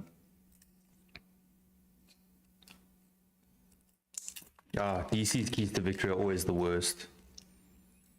Start fast, clean underhooks. Come on, man. Show a little bit more depth.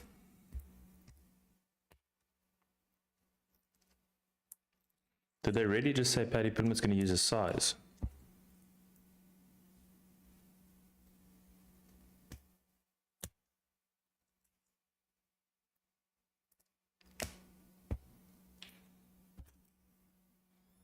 All right, final thoughts.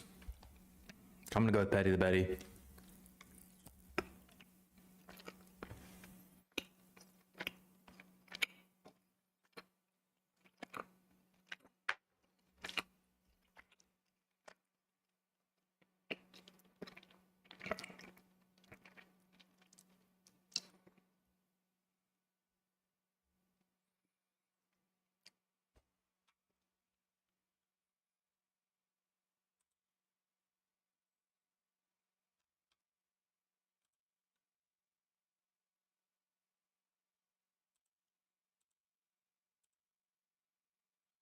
I'm not the obvious favorite.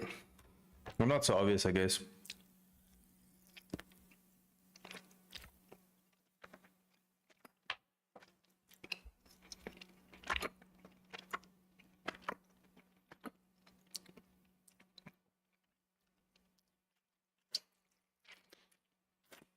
$38 versus 35, 8 versus 5'10", 156 each.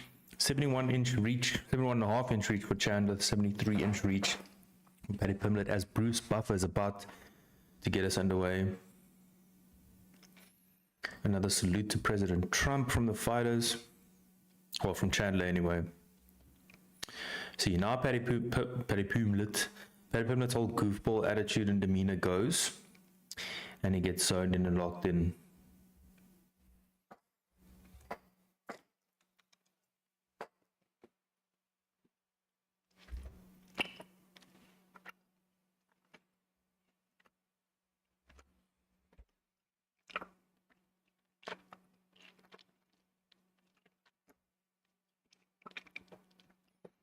Call me crazy, but Michael Chandler looks like he's got a growth hormone belly.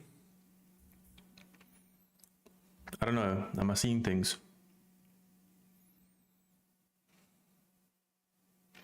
Paddy Pimblett's closed as a favorite in all 7 of his fights in the UFC now.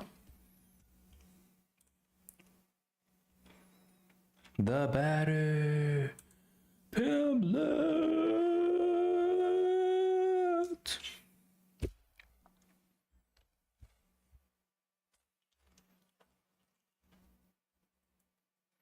I hope they give some of the merch sales of those stupid wigs from Paddy Pimblett to Paddy Pimblett. Michael Chandler's introduction. 1-3 in the UFC as an underdog. Which means he's 1-1 as a favorite, I guess. What am I feel like, I don't know. Michael Chandler definitely looks like he has a growth hormone belly.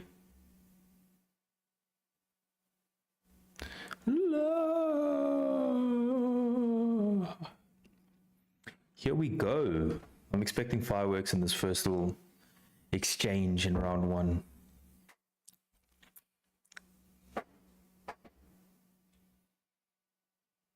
Because I think the main event is going to be a decision probably, so could be fireworks. Should hopefully be fireworks here. Here we go. Touch gloves. Okay, Paddy Pimblett is much bigger. Now that they're in there. Chandler's body type looks like he should be fighting at 145. I don't think he can make the weight, but his body type, I mean his frame. Jeez, like a Paddy Pimblett looks like a welterweight versus a featherweight. Pimblett throwing some nice low kicks.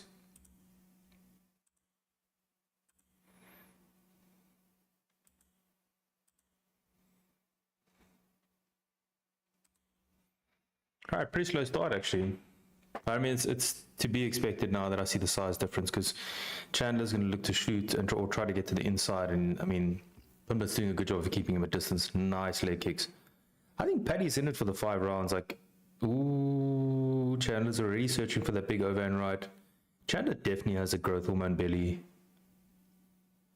Yeah, I don't think there's a way to test for growth hormone. Except if it's over a long period of time, I think. But he definitely looks like he has a growth hormone belly. Nice. Paddy Pimblett did something really stupid, turned his back. Grabbed the fence. They're in Michael Chandler's corner. Michael Chandler getting a Dagestani handcuff. Should look to try to get top position here. Nice knees to the body there by Chandler. Looks way more physically strong than Pimblett here. But Paddy's obviously trying to stay calm. Chandler going to make him carry his weight here. There isn't really much Paddy can do here besides wait for Chandler to make his move. So you may as well stay calm. Chandler doing a good job of getting that arm under. Paddy just mustn't do some stupid rolling shit here.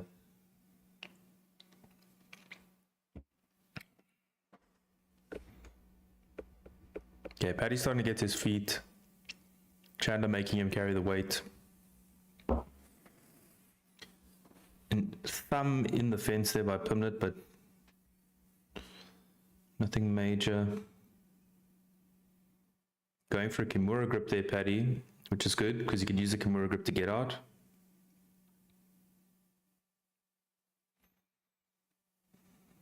Now looking to turn around to actually go for submission. Chandler is strong, man, says Delano. Yes, he is. Very explosive, very strong. Thing though is over 5 rounds, you do tend to gas with that type of physique and that type of style. Okay, so now they're both up to their feet. Chandler has him up against the fence, making him carry that weight. And this is Chandler's game. This is Chandler's domain as well. He just needs to be careful if he goes for another takedown not to leave his neck out there, because Paddy will be able to. Paddy jumps on a triangle. That's stupid because he missed it now. He has a really good jumping triangle, but now he's on the bottom. He's throwing. The thing about Paddy is, even if Chandler's on top, he's got to constantly worry about submissions from the bottom, and you can never get settled when you're on top in that position. And someone's doing that the whole time. All right, Paddy pushing the action. Nice, right there. Call me crazy, but Chandler just took some big breaths. He's going to... And as I say that, you read my mind, Delano. Chandler's going to gas. I agree with you. You can't have that style for 5 rounds. Nice straight right there by Michael Chandler as Pimblett throws the leg kick. Chandler looks tired already. Nah, Chandler's gassed already. That's crazy. 4 minutes in and he's gassed. He's just got such a muscular frame. It's really hard to have good cardio with a frame like that, especially over 5 rounds. But he did look gassed against Charles Oliveira as well, and then he didn't make it through the full 5 rounds. But I don't think Paddy Pimblett's going to let him breathe that much.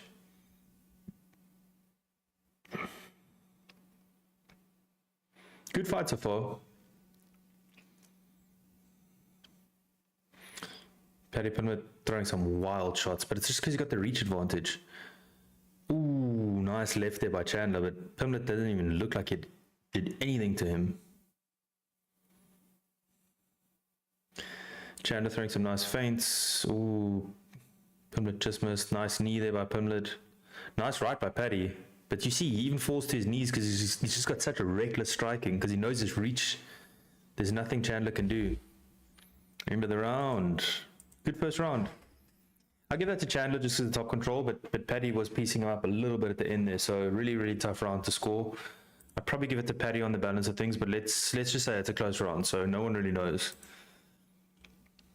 So they got to keep going for it. But I think as this fight goes along, I do agree with you, Chandler is going to gas. He is going to get tired. Paddy could get it done next round. It's going to be tough, but yeah, he could. Did you bet on this fight? Chandler just said, I'm going to try and let him get tired. That's so hilarious. He said that he 100% said that for the cameras. He's going to hit the calf kick with it. Scousers action. He timed that takedown really well. Even though Paddy grabbed the fence, he still got him down. I'd give it to Paddy based on damage. Yeah, CV like definitely did more damage, especially with the leg kicks. Chandler had more control time, but didn't really do much with the control time. So, oh, you got the parlay. Yeah, that's true. Rodriguez, Paddy, and Alex. Yeah, so Rodriguez came through. Oh, I didn't start the timer. My bad.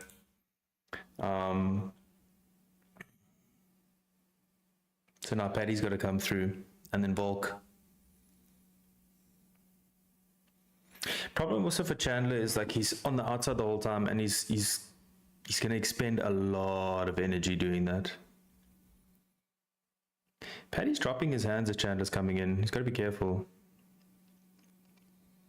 Paddy's chin is good though.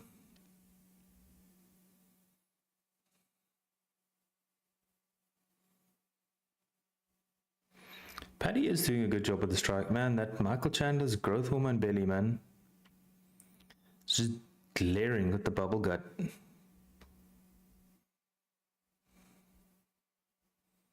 Chandler's expending a lot of energy doing nothing, to be honest with you, with that whole going under and weird feinting and getting no shots in, getting no takedowns, nothing.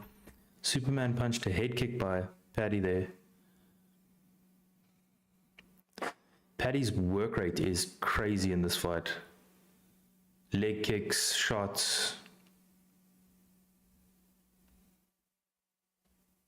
See, that first round, it depends how people score, and the judges all have different scoring criteria, which they shouldn't, but they do see the fight differently, and a lot of people might give it to Chandler for the top control, but Paddy definitely did more damage. And to be honest with you, a lot of that control time only came because Paddy went for the submission. Be that as may, Chandler got it.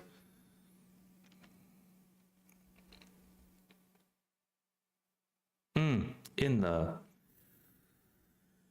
Got him in the little grapefruits there. All right, gives us a time. Sometimes it's catch up the timer. Yeah, that was straight to the... Boop, kicked him in the nuts, straight in the nuts. Luckily it was the bottom of the cup, but... I love these camera angles. That was straight in the nuts. Docker point.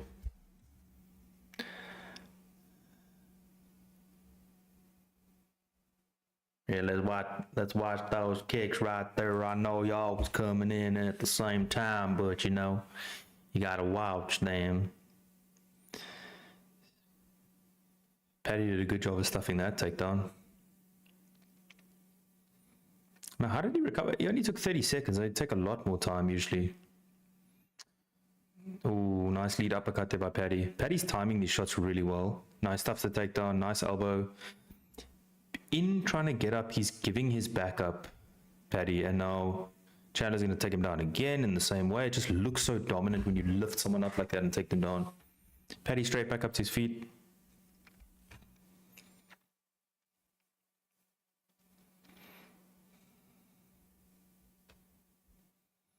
It was about as low a blow as you could get. Man, Chandler needs to switch. Okay, now he's trying to take the back. I feel like Chandler needs to switch from lifting him up to just sweeping him with the leg if he could. Paddy on top. Yeah, Chandler looks very gassed. Ooh, nice elbows. Head and arm triangle. Head and arm triangle is really hard to finish on a strong person, but if you've got a good squeeze, you'll finish it quickly. Okay, so Paddy gets his legs out. He needs to try to transition to the other side. Not in that way. Okay,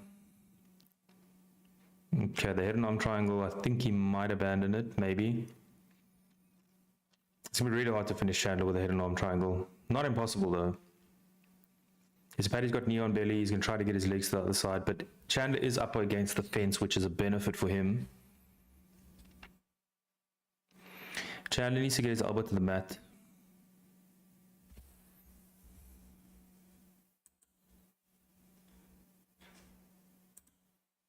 Okay, Paddy on top again in a side control, sort of with his back towards Chandler, elbowing the legs, which I feel like it wastes energy, onto his back. As Chandler tried to get up, Paddy on his back. Oh no, is Chandler going to do the whole stand up and jump thing again? No, he's not.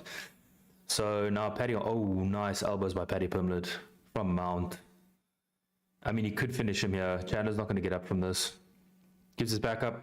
Submission coming, surely. Paddy Pimblett's submission game is really good. Paddy crossing his feet now, gets a body triangle. That's going to suck for Michael Chandler. But he's trying to get his back to the mat. I like that Paddy's doing hitting with a lot of shots here, not just chasing a submission. Really getting damage off. Chandler's trying to turn into Pimblett, but he's not going to be able to do it with that body triangle.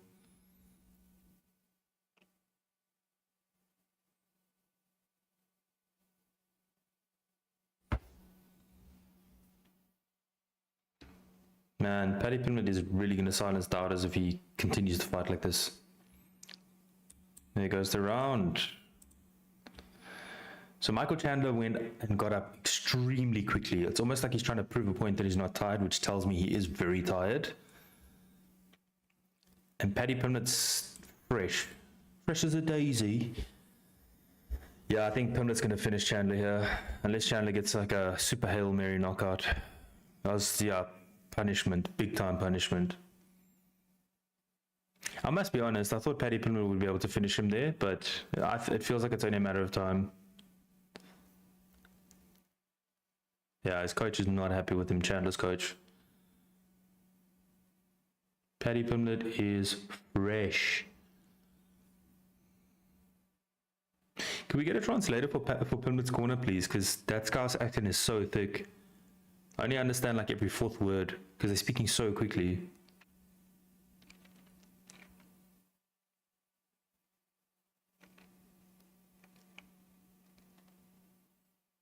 At least, even if Michael Chandler's gassed as hell, he's not going to not get up off the stool like with the UFC event we watched. Scousers don't get knocked out. I think you need brains to get knocked out.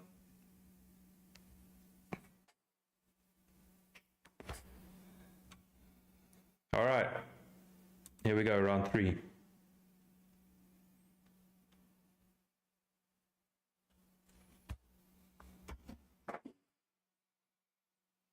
Yeah, Chandler's gonna try to go for a Hail Mary here sometime or another.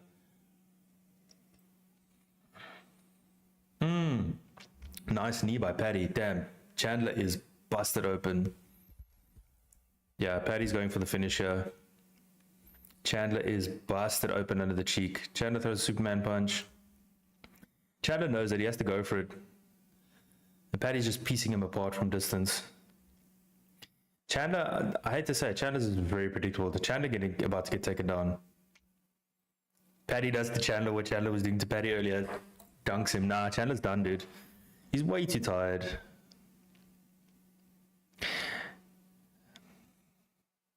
Paddy under the neck. Chandler doing a good job of defending. But as he gets tired, it's going to be harder to defend. Man, Chandler is busted open under the cheek here. Has been busted open there before, so he's already got a scar. It's going to make it even worse. In front of Chandler's corner as well. They're going to watch him close up, get submitted. Man, that knee was perfect. Boop, on the money. On the money. I think Chandler's going to get finished in this round, possibly. Although his submission defense has been good so far. But when someone's on your back for so long, it's only a matter of time, especially when you're like exhausted.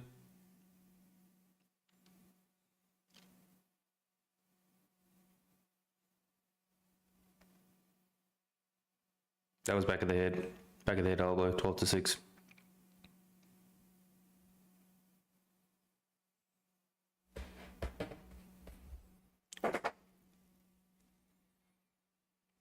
I will say I was a Paddy Pimblett doubter.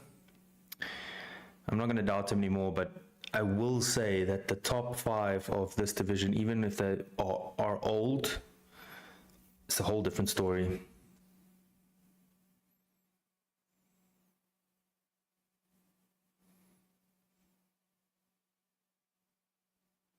Yeah, Chandler is getting absolutely destroyed. What is he complaining about? That's back of the head. I mean, it's not like that's swaying the fight at all, because Chandler is getting dominated anyway. I wonder if Chandler retires after this, especially if he gets finished.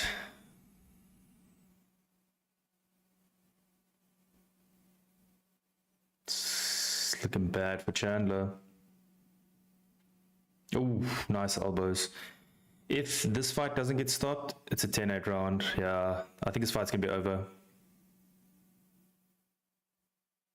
Nice. Oh, the 12-6 elbows are legal. I forgot. That's done. That's done. Man, Paddy Pimblett.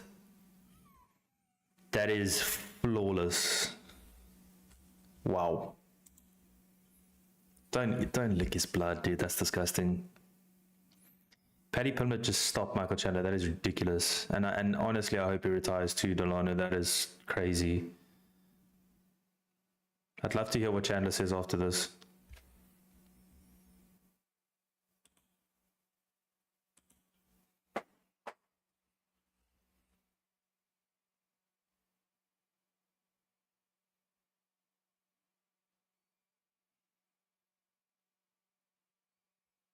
I think Paddy Pimblett has to fight 2 more times for the title before the title, but hey, that's just me.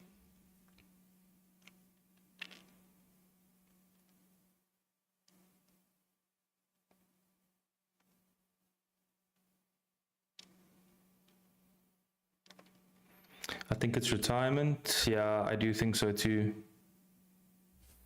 It has to be, surely. Three losses in a row, 38 years old, 2-5 in the UFC. Come on.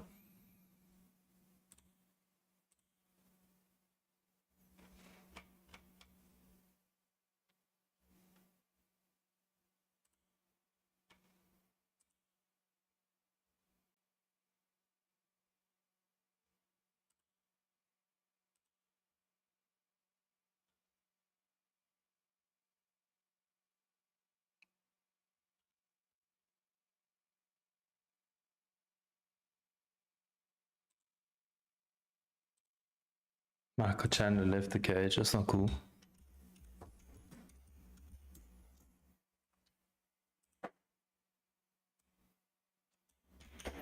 I just really hope we don't see an upset with Volk now.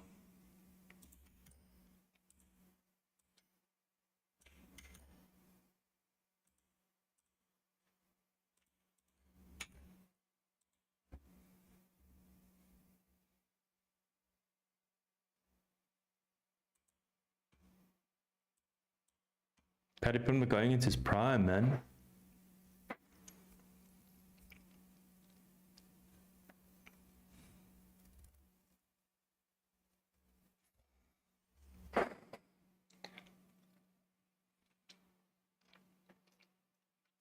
Pimblett.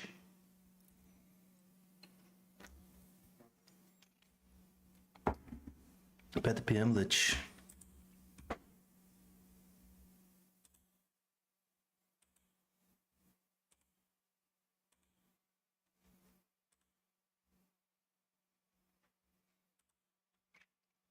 Needed to leave the cage for treatment, I believe. Yeah, but you can stop it. Maybe broke his orbital bone.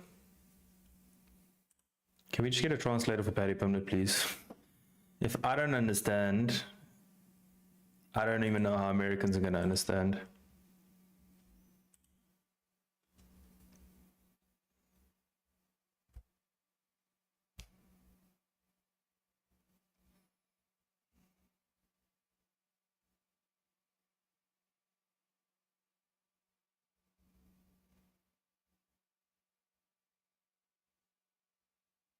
What are you laughing for? Have you guys seen that meme? What are you laughing for?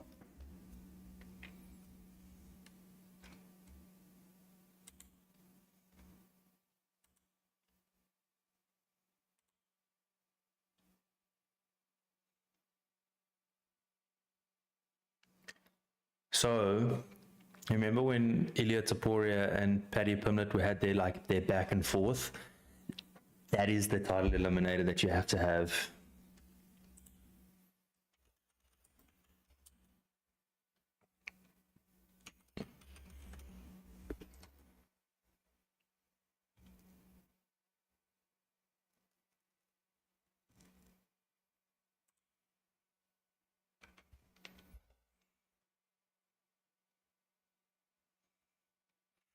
knocks out two birds with one stone. Title eliminator, and we get to see the Bad Blood matchup come to a conclusion.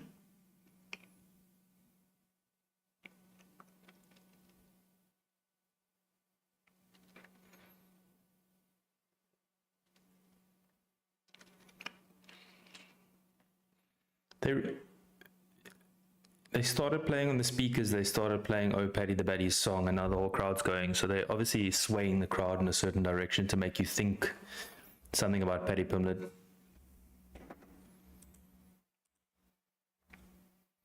So Paddy Pimblett just destroyed Michael Chandler at the end of round 3. Absolutely destroyed him. I think they should do Paddy Pimblett versus Ilia Topuria for title eliminator.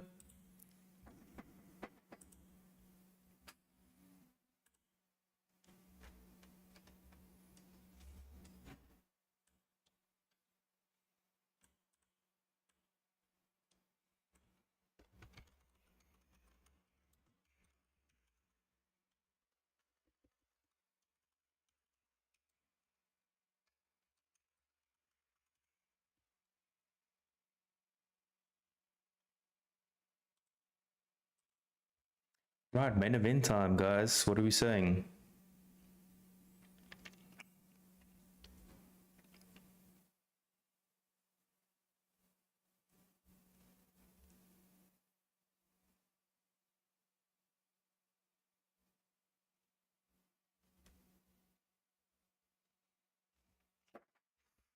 That's the fight to make, ladies and gentlemen. Ilia Topuria versus Paddy Pimblett, I think. Title eliminator, why not? As a non Colby Covington always got some rented lady rubbing his chest.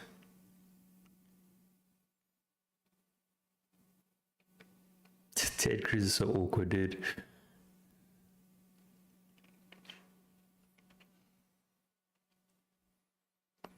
Listen to the cheers for President Trump. Mainstream media will have you thinking people hate that guy. People love that guy. It's WrestleMania. What happened in WrestleMania? What happened in WrestleMania Night 1? Oh, it's 19th and 20th. I thought it was 11th to 12th. Last year was 11-12.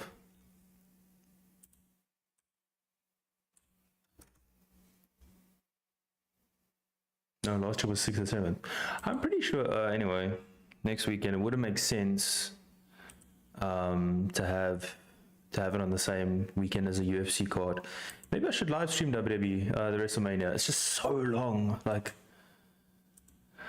and I have no interest in some of those matchups. Let's actually go look at the card.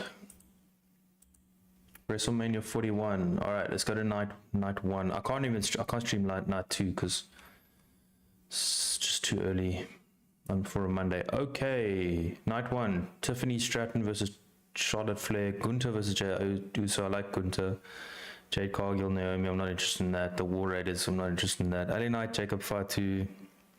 Could be a good match. Rey Mysterio. Always fun watching Rey Mysterio matches, but Roman Reigns versus CM Punk versus Seth Rollins. Okay, that's good. What do we got American tax adverts for? All right, Io Sky, Bianca Belair, Rhea Ripley. That's not bad. AJ Styles, Logan Paul will be a good match. Liv Morgan and Raquel Rodriguez versus Bailey. Lyra Valkyria. Braun Breaker. Fatal 4-way for the Intercontinental Championship. Braun Breaker's the shit. Damian Priest, Drew McIntyre, meh. Cody Rhodes, John Cena, meh. Cody Rhodes. John Cena, though, should do a whole new heel theme. Win the title, come out in all black. No more of this Fruity Loops nonsense. Alex needs to pull through with the W now. Yes, your parlay needs to complete.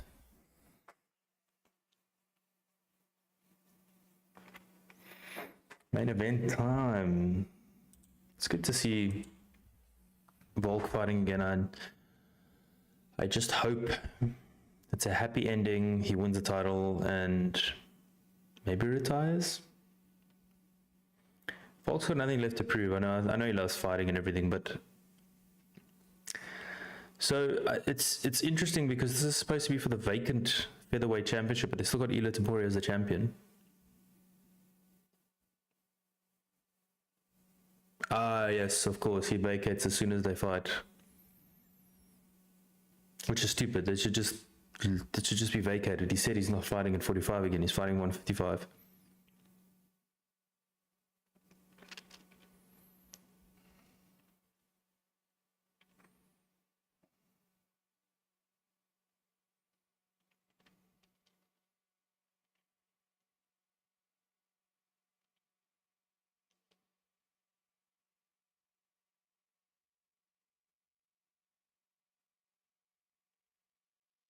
Music though is hype.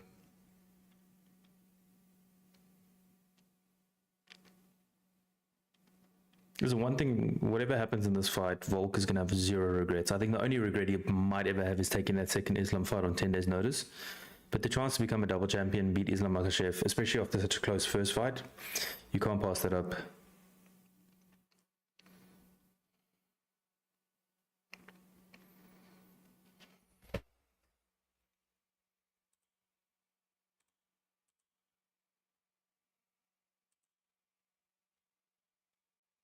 I don't know, 26-4 for now, 26-5 just looks like it. I don't know, I've got a weird feeling about this fight.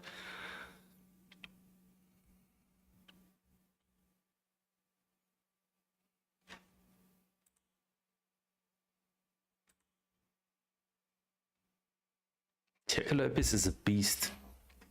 He's a beast.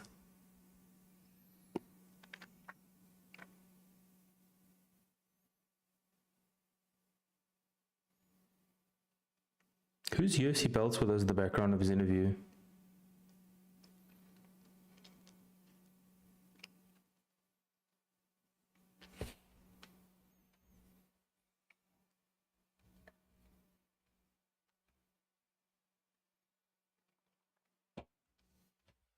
UFC Noche feels like it was the other day.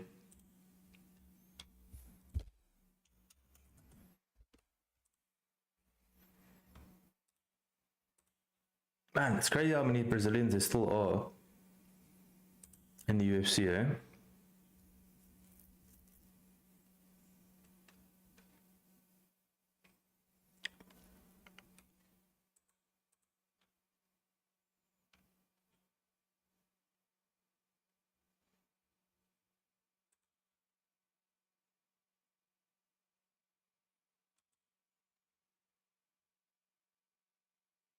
They picked the music really wisely because this could be the last time we see Volkanovski, or this could be a great comeback for Volkanovski, and this music fits perfectly for both scenarios.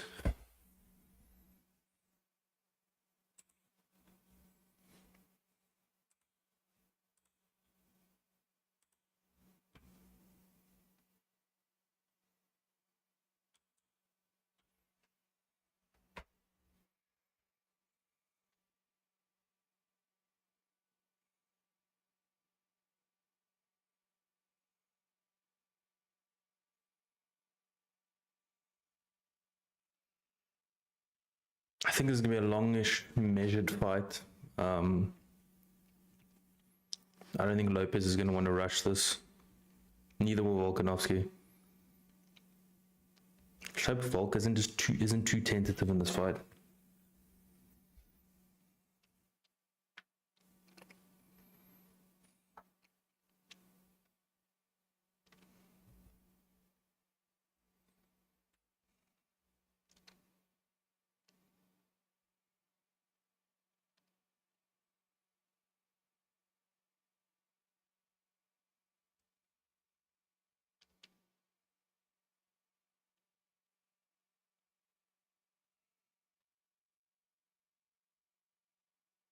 All right, here we go. Main event time.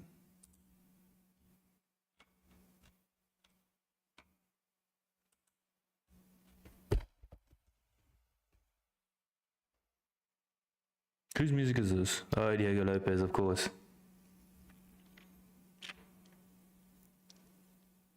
Diego Lopes is the owner of one of the meanest mullets I've ever seen. Definitely one of the best mullets we've ever had in the UFC.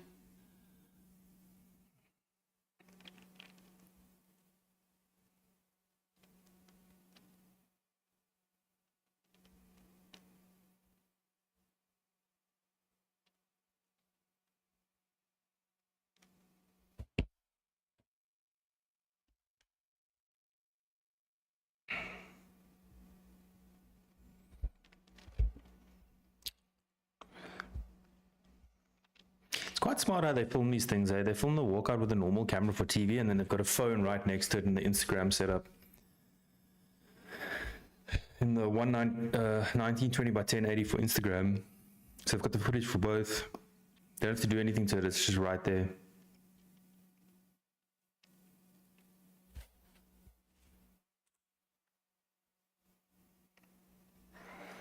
Yeah, that Evloev fight 2 years ago, it's pretty much 2 years ago on the dot now. His first fight was close, super, super close, on 5 days' notice.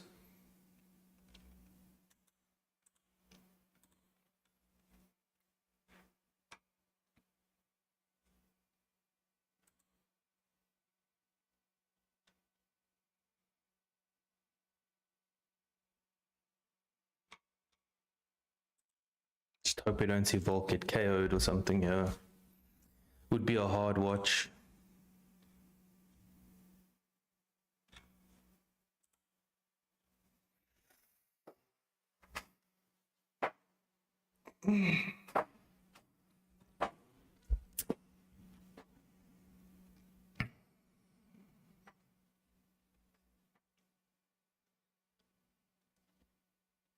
Man, he looks in amazing shape, Diego Lopes.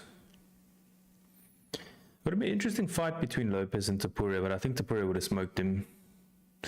I don't think there's anyone that can touch Topuria, to be honest with you, not at 45. 55 though, that's going to be different.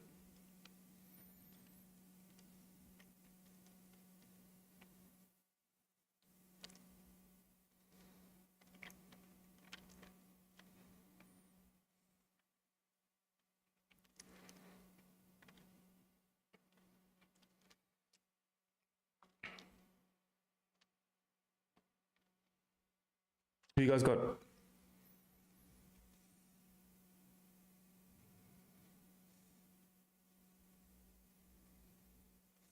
$100% for Volk.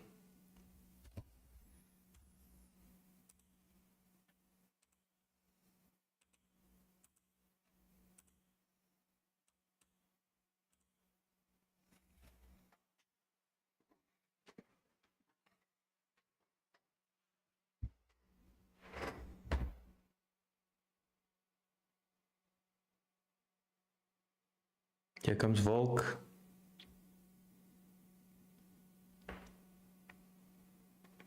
So crazy, man. Volkanovski was never supposed to be in the UFC, never supposed to be good in the UFC, never supposed to be a champion, never supposed to be the greatest. Like he's just overcome every single time he's fought.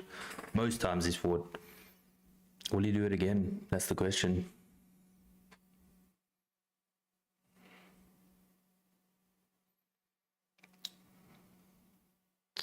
Delana says under 4.5 rounds. I don't know. I somehow see this going to decision for some reason.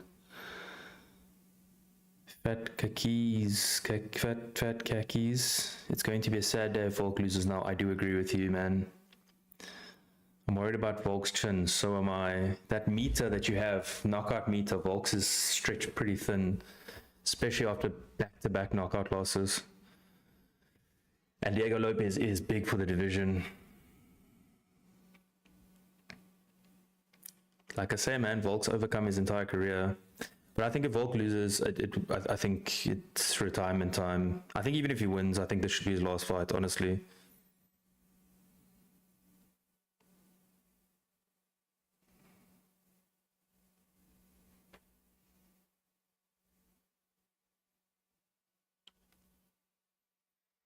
Give me a second. I'll be right back as soon as the fight starts.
Apologies about that, guys. There's something happened at my front door, so I just had to go check it out. All good though, just in time. Delana says, I don't know, man. I'm not feeling too confident in Volk. I don't know. I think it could be a bit of what happened recently in his fights, you know. We gotta remember who Volk is, eh? But is he the same Volk as before? That's the question.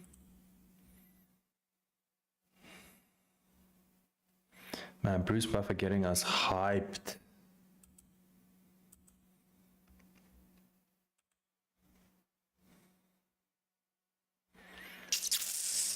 Kill the man, maybe.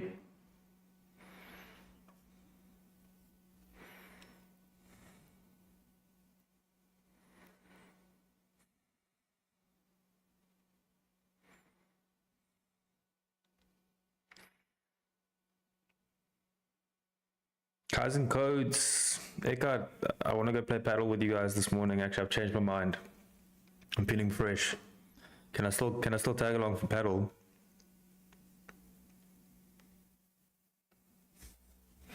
Lopes! Alleged. Gotta always put it there.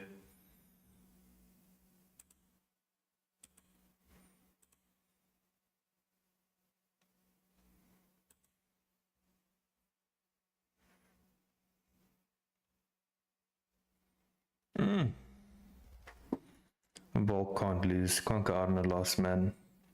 Alright, cool. I'm gonna message you when the stream's done, man. I'm gonna go play some paddle. I haven't trained anything for 2 weeks. Like, no anything, so it's gonna be good to be getting some exercise again.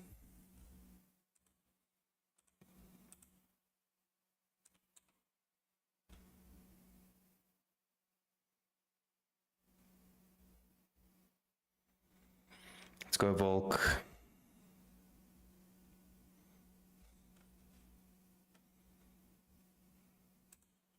I'm nervous, I'm not gonna lie, I'm really nervous for Volk here. And it's Mark Goddard, that's a referee too, man. That guy's a referee for a lot of legends losing. round one. Here we go. The Nelk boys in the background. Here we go.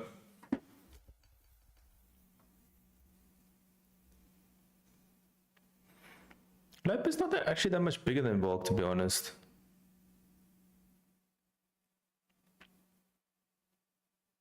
Okay, yes he is.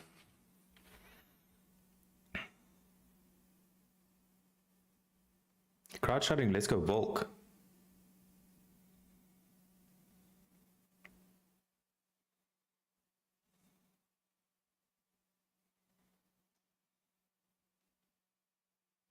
Man, Diego Lopes just looks so calm.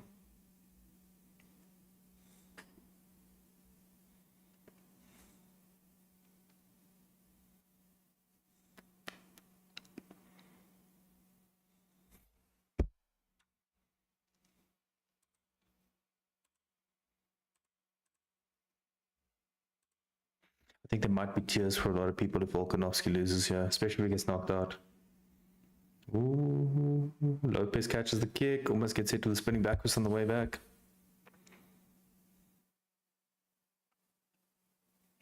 Nice leg kick there by Lopes. Why does Volkanovski look like he's in a video game? Like he looks like a video game character. Ooh, nice right there by Lopes. Caught him flush. Volk still looks okay though. Why does Lopes keep scratching his chin? Or is Adam's apple?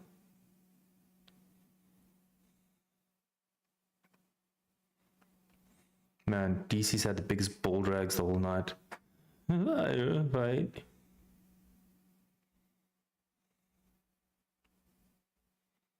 Gotta remember this is a 5-round fight, so they're both gonna take their time. No need to go in rushing recklessly. Ooh, Lopes having a lot of success with that lead uppercut. Lopes just did this again. What the hell's going on?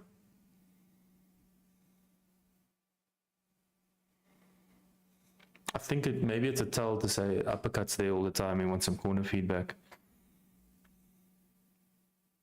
So I was doing this the whole time.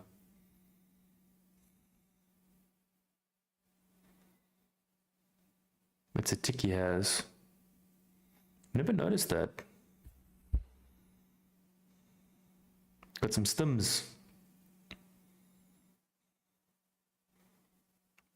He got a metal rod stuck in his jaw as a kid. Damn, dude, I didn't know that. So now he has a permanent tick. Imagine going through a metal detector with that.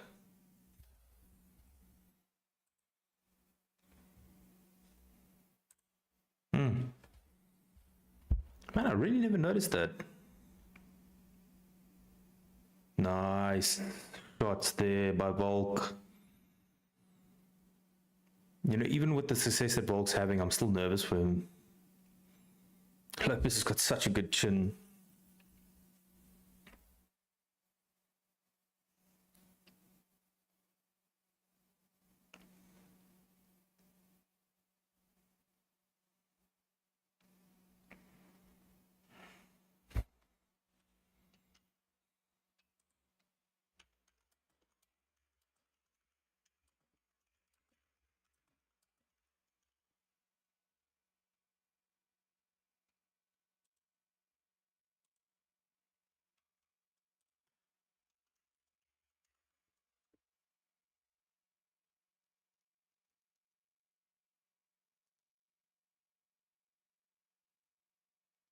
Volk is looking good. He is looking really good.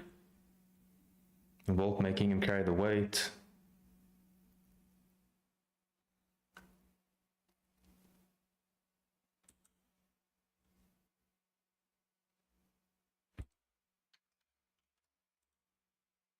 Let's see if I can add the live chat here quickly when they're between the rounds.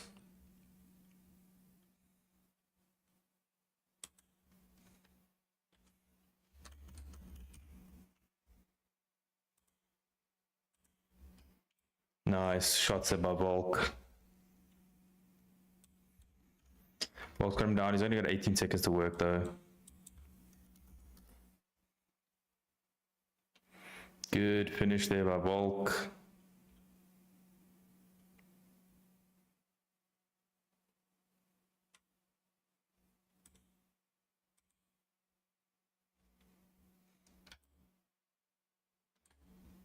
Nice round for Volk.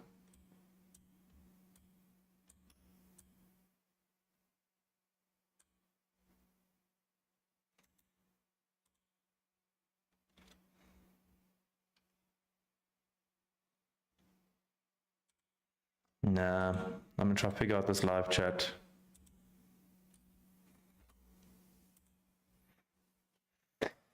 I can't figure it out. I need some more time.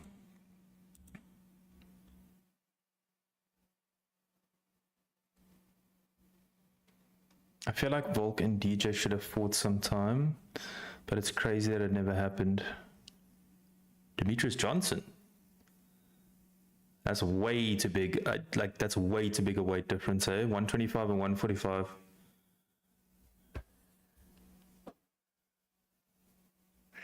That's a definite 10-9 to Volk over there. Lopes looks pissed.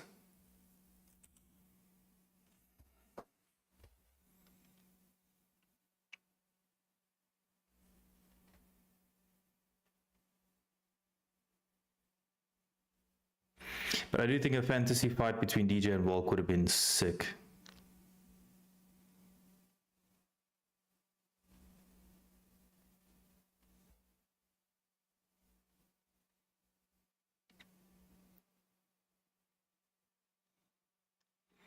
It's too vague, DC. Put him on his heels and try to trap him. By doing what?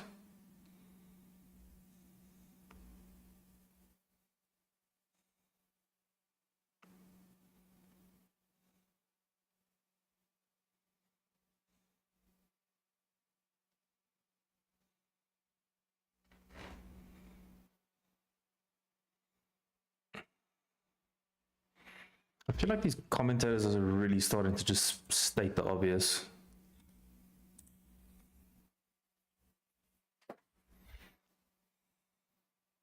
DC literally just said catch him with something, really.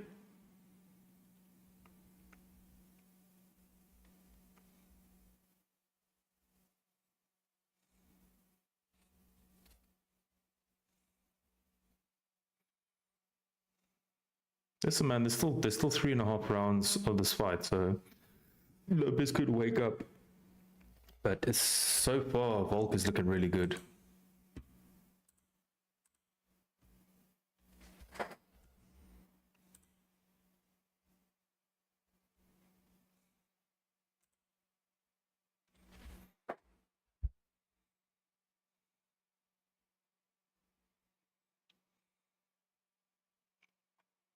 Ooh, Volk got caught there.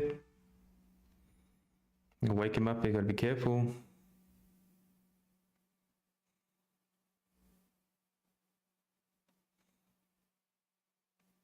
Volk switching it up.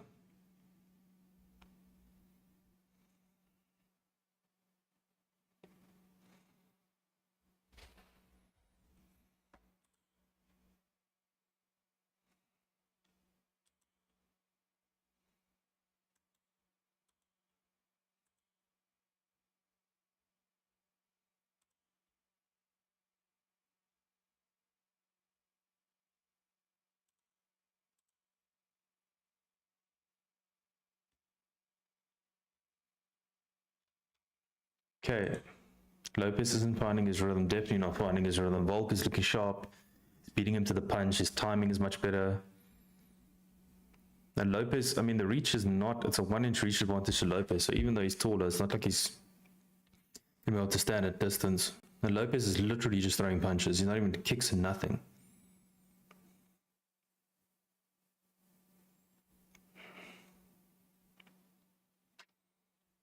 Yeah, leg kicks by Volk, nice leg kicks. Ooh, nice right, nice left. He got rocked, but he did get tripped at the same time. So now Volk's got, I think he's got double unders, and he's going to over-under. Delano says, I think Volk's going to KO him. It's looking that way for sure. Volk is looking like vintage Volk. Lopes is just so tough, though. It's going to be really hard to KO him on the feet. I think Volk should time one of those ticks that Lopes has where he drops his hand and just hit him with the right. Who's bleeding? I think Volk's bleeding, is he? How? How is Volk bleeding on his eye? Was it a head, like a clash of heads or what? Nice left there by Lopes, but Volk's piecing him apart. But is that cut under the eye going to affect Volkanovski?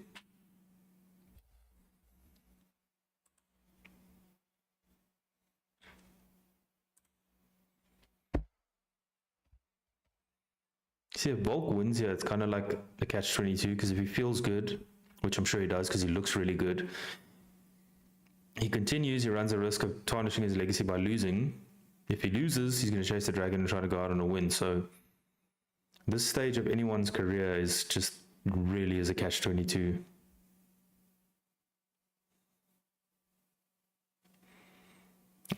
So far, 2-0 to Volk. Ooh, nice right there by Lopes. Volk needs to be careful. Drops Volk. As soon as you say KO is knocking on the door, Volk gets dropped. See, that's the problem. That's the problem there. And that's the danger for Volkanovski. No matter how good he looks, Lopes is always just one shot away from finishing this. Lopes is so tough to hang in there.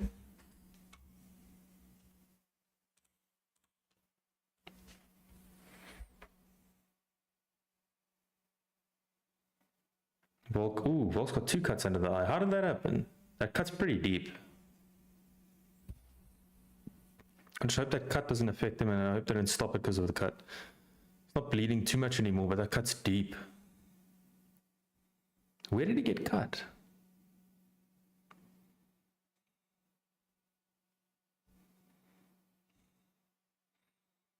Yeah, it was that right hand that dropped him. I still think it's 2-0 to Volk, though. Great fight so far. Here we go for round 3.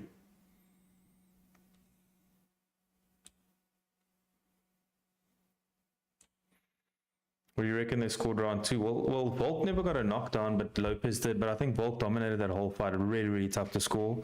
But I think I scored 2-0 to Volk.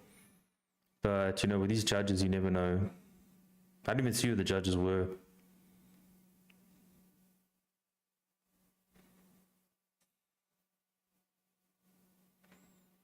You kick him in the nuts.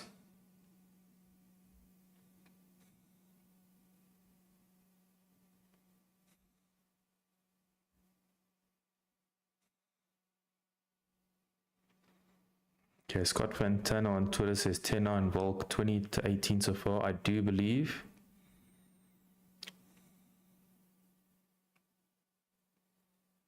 Okay, so now they've decided they've clarified it starts to itch when he sweats for Lopes. That's why I keep scratching it.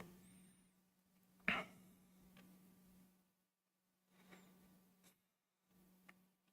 wonder why. Should maybe replace it with titanium. It won't leach into his jaw.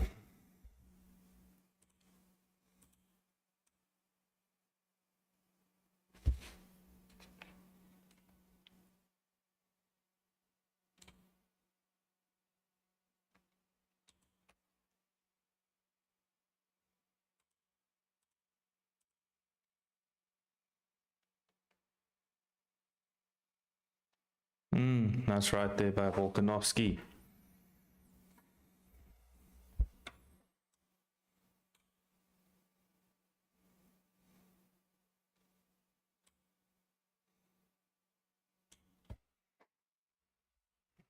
This is gonna be this is gonna be the make or break round for Lopes, because if it continues like this, he's just gonna die a slow death. But if we can switch things around here, he could change his fight around.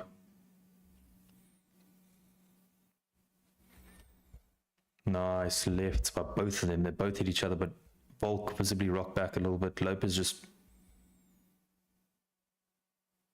Lopes just stayed in place.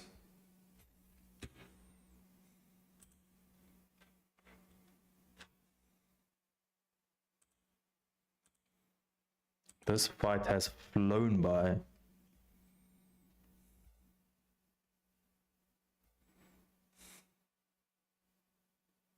Ooh, nice right there by Volk. At least Volk's cut seems to have cleared up. Doesn't Lopes, it's a nice jab on the way in.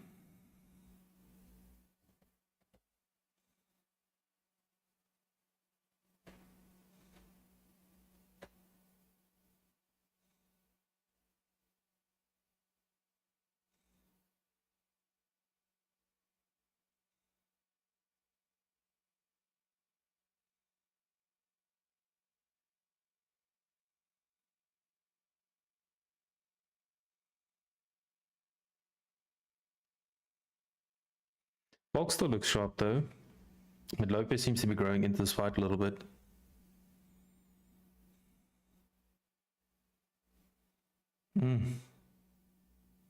I feel like the knee's there for Lopes if he really wants to go for it. Especially when Volk goes in like that in those exchanges, he's ducking down quite a bit and the knee is there. And I feel like round 3 is a good time to go for it because if you get taken down, you still have 2 rounds to work after this.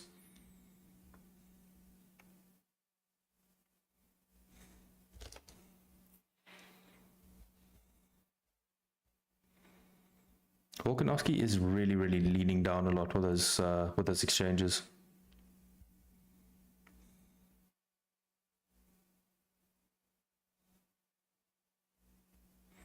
Yeah, Lopes needs to switch it up. Yeah, he can't keep just fighting the same fight. He needs to push forward a lot more.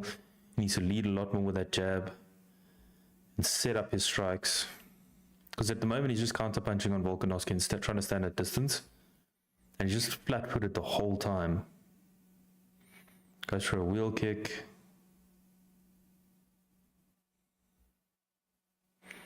Yeah, I'd like to see Lopes push forward a lot more. Like the shots Volk is landing, or the shots he's landing are not seeming to hurt Lopes. Man, 10 seconds left. This round has flown by.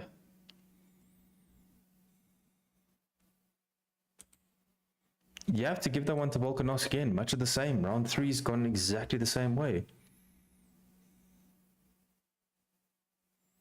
Boom, left hook by Volkanovski. So it was actually a right by Lopes at the same time. But Lopes' shot hurt more than Volkanovski's. Volkanovski just had more volume. Yeah, and he was pushing forward. So I'll give it 3 rounds to 0, Volkanovski.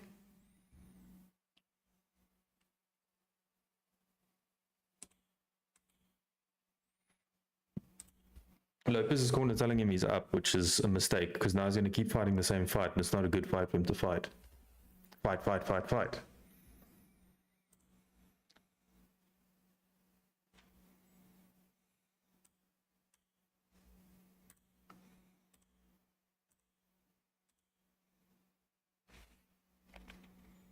I hope the judges get it right tonight. Yeah, I hope so too. It's definitely 3 rounds to 0 for Volkanovski.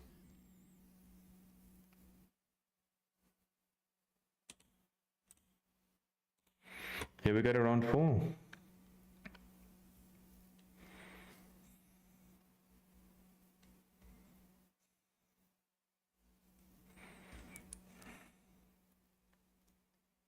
Volk needs to chill on this glove touch.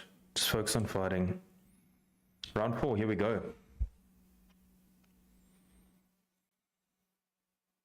Oh, see, Volk pushing forward. Volk is winning the exchanges. Lopes, though, still, I'm going to say, is just a couple of punches away from finishing this fight, and that knee is there every time on the exchanges. So some people scoring at 29-28 for Volk. That second round's the only question, to be honest with you. Rounds 1 and 3 clear for Volk. Nice leg kick by Volk. Lopes does seem to be pushing forward a bit more now, which is good. I wanted to see that in round 3. And Volk's doing a good job of circling away from the power. Ooh, he just missed with that right. That was a haymaker. But see now, the times we've seen Volkanovski get knocked out, he was backed up against the cage quite well, and Lopes is starting to do that.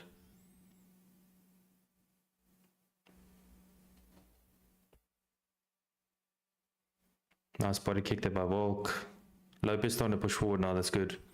He has to do that. And see now he's having some success, and Volk is not landing as clear shots anymore.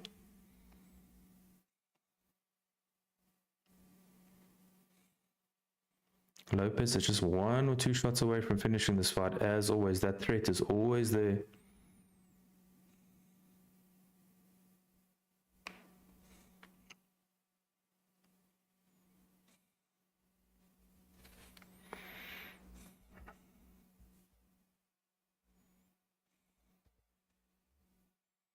See, now Lopes has stopped trying to back him up, and he's getting backed up, which is not good.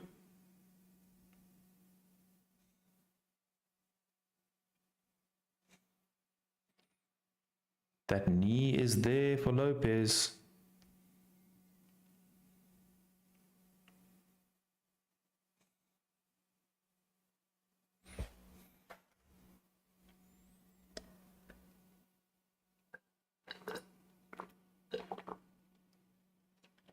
Oh, Lopes just missed with that overhand right.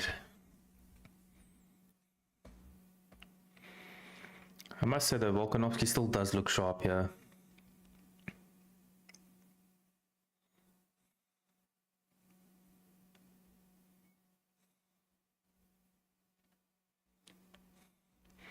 Volkanovski is leaning back a lot sometimes when he's trying to not get hit.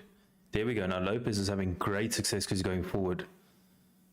Volk covering up.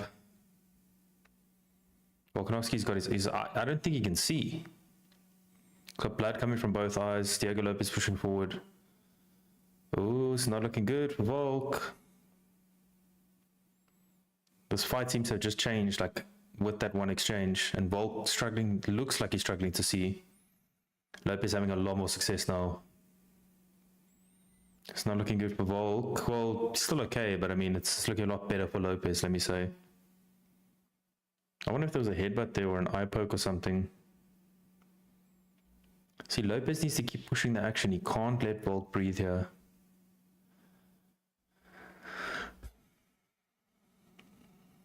Told you, there's just a couple exchanges away, or 1 or 2 exchanges away from this fight switching. I don't think it switched in Lopes' favor, but that was a lot better for Lopes.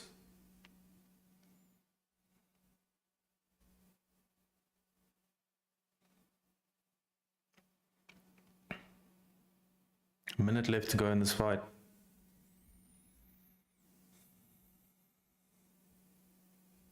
Oh, nice right there by Volk. Okay, Volk looks to be okay. Not that he was in any danger, but it looked like he couldn't see for a while there. Still circling nicely, looking sharp.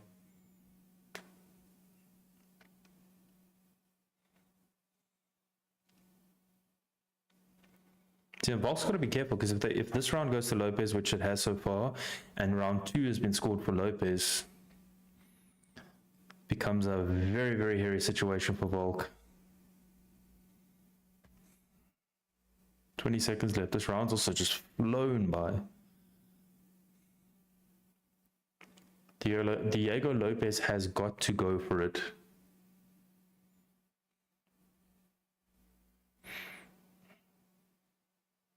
Ooh, nice left there by Lopes. End of the round. I think that round went to Lopes. It could be 2-2. Look. That was a shot to the eye. It wasn't a poke.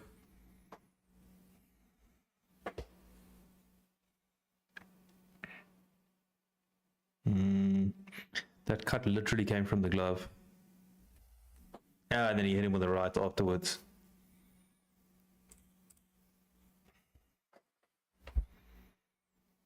Again, I just feel like the knee is there for Lopes. Okay, so see now Volkanovski's corner is telling him to go for a single. Survival mode talk right there. That cut is very deep on his right eye. I feel like the momentum of this fight has switched a little bit. And if Lopes can push forward, he can win this fight, because it was 2-2 going into round 5, which it might very well be. I have it 3-1, but it could be 2-2, depending on how you scored this. You don't want to leave anything in the hands of these judges. The momentum might be with Lopes here.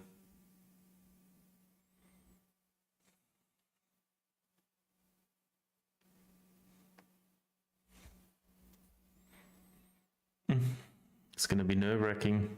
Nerve-wracking 5 minutes. I didn't stop the clock. Ooh, that right uppercut is there for Lopes.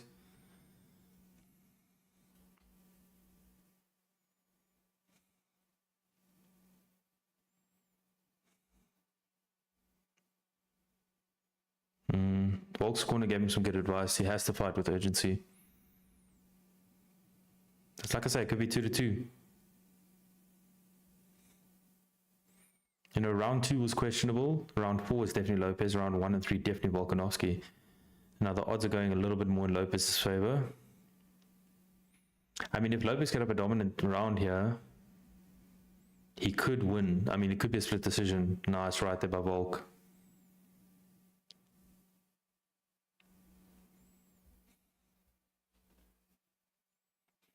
Joe Rogan just said that he's got to stop that wheel kick because it's terrible. Imagine he hits a wheel kick knockout.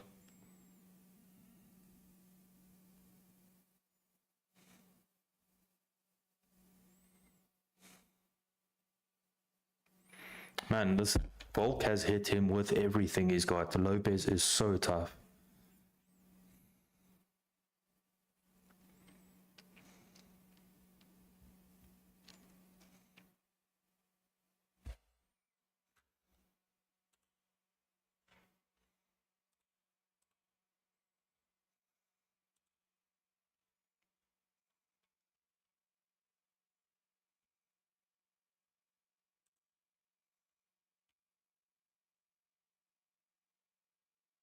Like Volk's volume is just overwhelming Lopes, or has overwhelmed Lopes, but Lopes is doing a lot more damage with the shots that he's landing. Less volume, more power.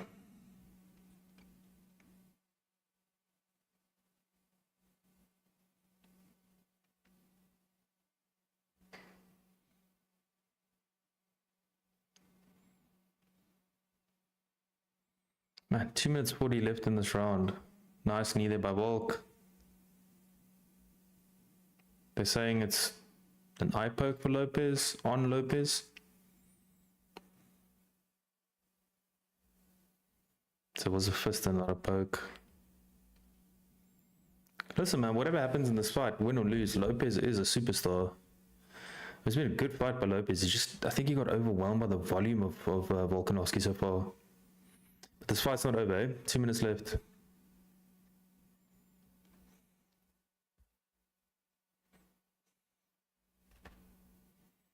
Nice, right there by Volkanovski. I'd like to see just Lopes have just much more volume. It's just not his style though.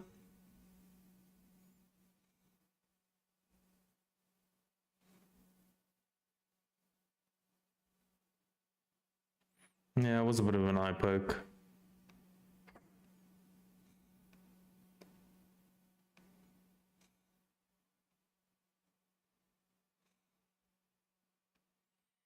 That's interesting. Volkanovski will be the first fighter under 155 pounds over 35 years old to win a belt.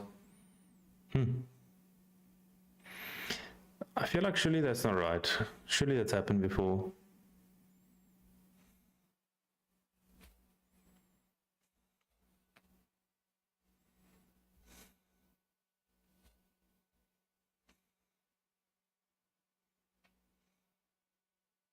That's better from Lopes. Volkanovski doing a nice job jabbing.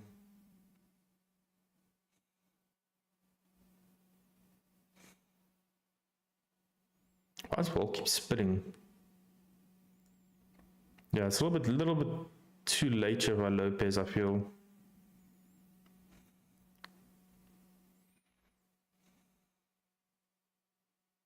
Now Lopes pushes forward. There's 34 seconds left. So late.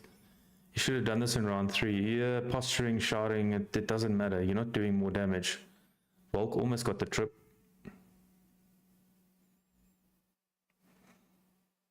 I feel like barring something spectacular, Lopes has lost this round. It could be 4-1 or 3-2, but Lopes definitely lost this fight. 10 seconds left. Let's go. Pointing to the center of the octagon, Volkanovski's like, yeah, okay, and then runs back. There we go. End of round 5. Diego Lopes raises his hand, but unfortunately, I don't think he won that fight.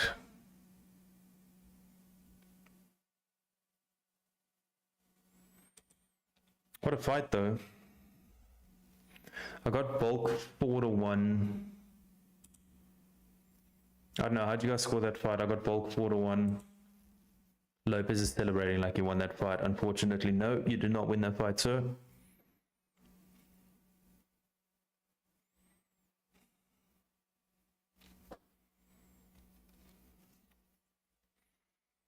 Barring some dodginess, this should be 49-46, or maybe 48-47, but now 49-46.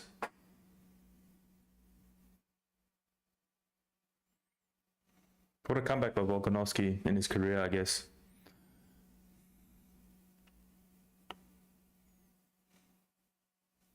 They're showing all the highlights, and it's all Volkanovski, but Diego Lopes had some moments in that fight, honestly.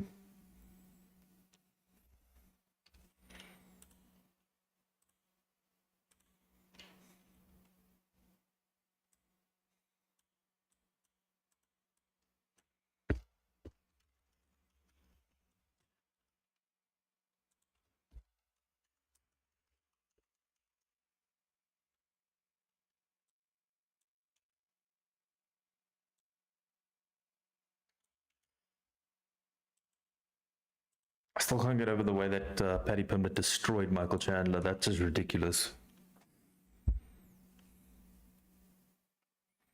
Volk 3-2 on the judges, possibly. 4-1 in my scorecard, says Delano. Exactly the same for me. I think there should be at least one judge will have it 4-1 for Volk. Let's have a listen.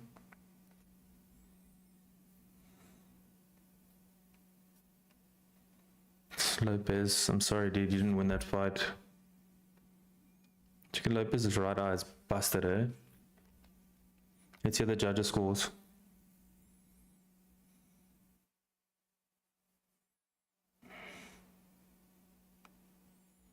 $48, $47, $49, $46, and $49 for next.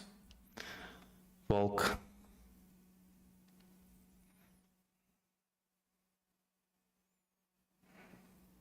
Okay, so there was a 48-47 in there. Yeah, Volkanovski wins. Well deserved. Champion once again. All we need now is Dustin Poirier to go out on a win, and then we've got everything we need.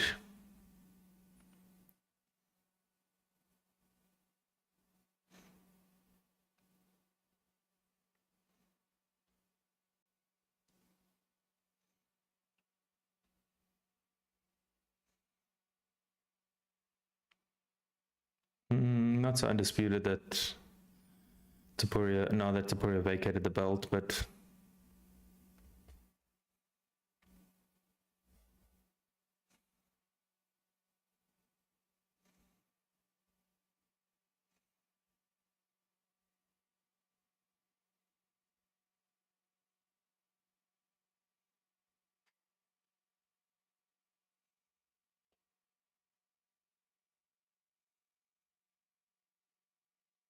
Volkanovski's been counted out his the whole career. There's nothing new.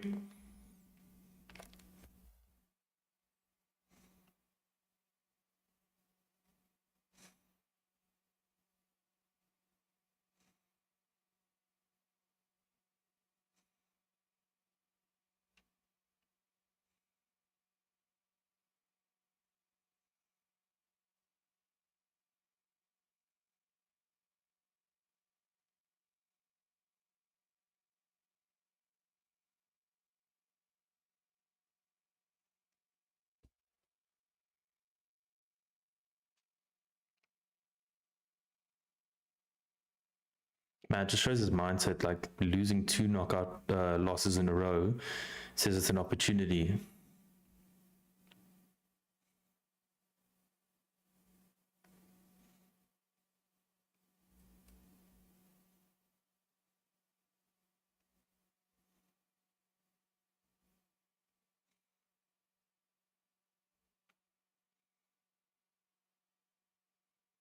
Highest highs and the lowest lows. When you're winning, everybody's backing you. When you're losing, everyone's against you.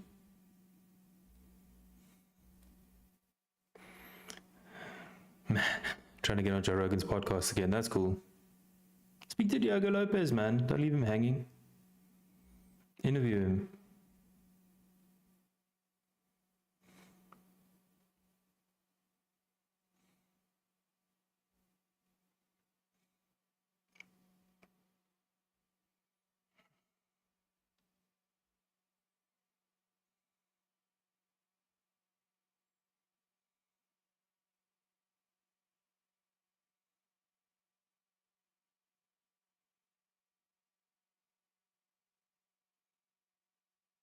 The GOAT translator right here.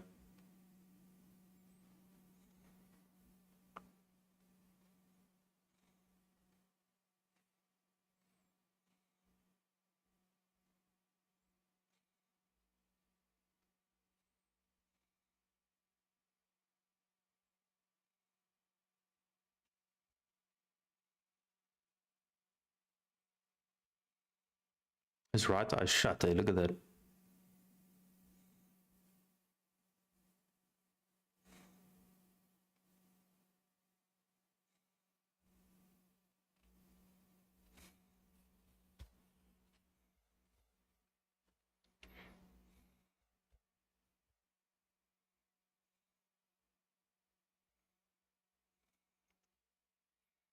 Look, Diego Lopes was not like convincingly beaten in this fight, but Volk definitely deserved that.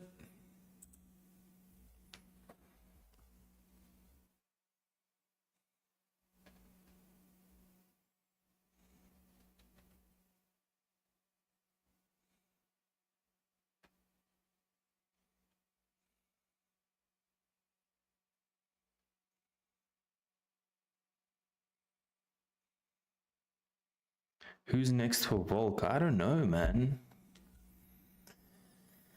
I don't know. He's beaten everybody. That's, I mean...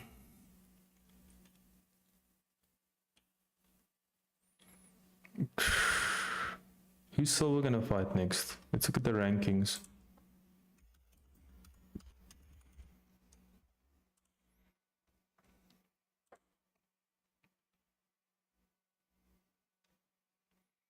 Holloway, Lopez, Evloev maybe?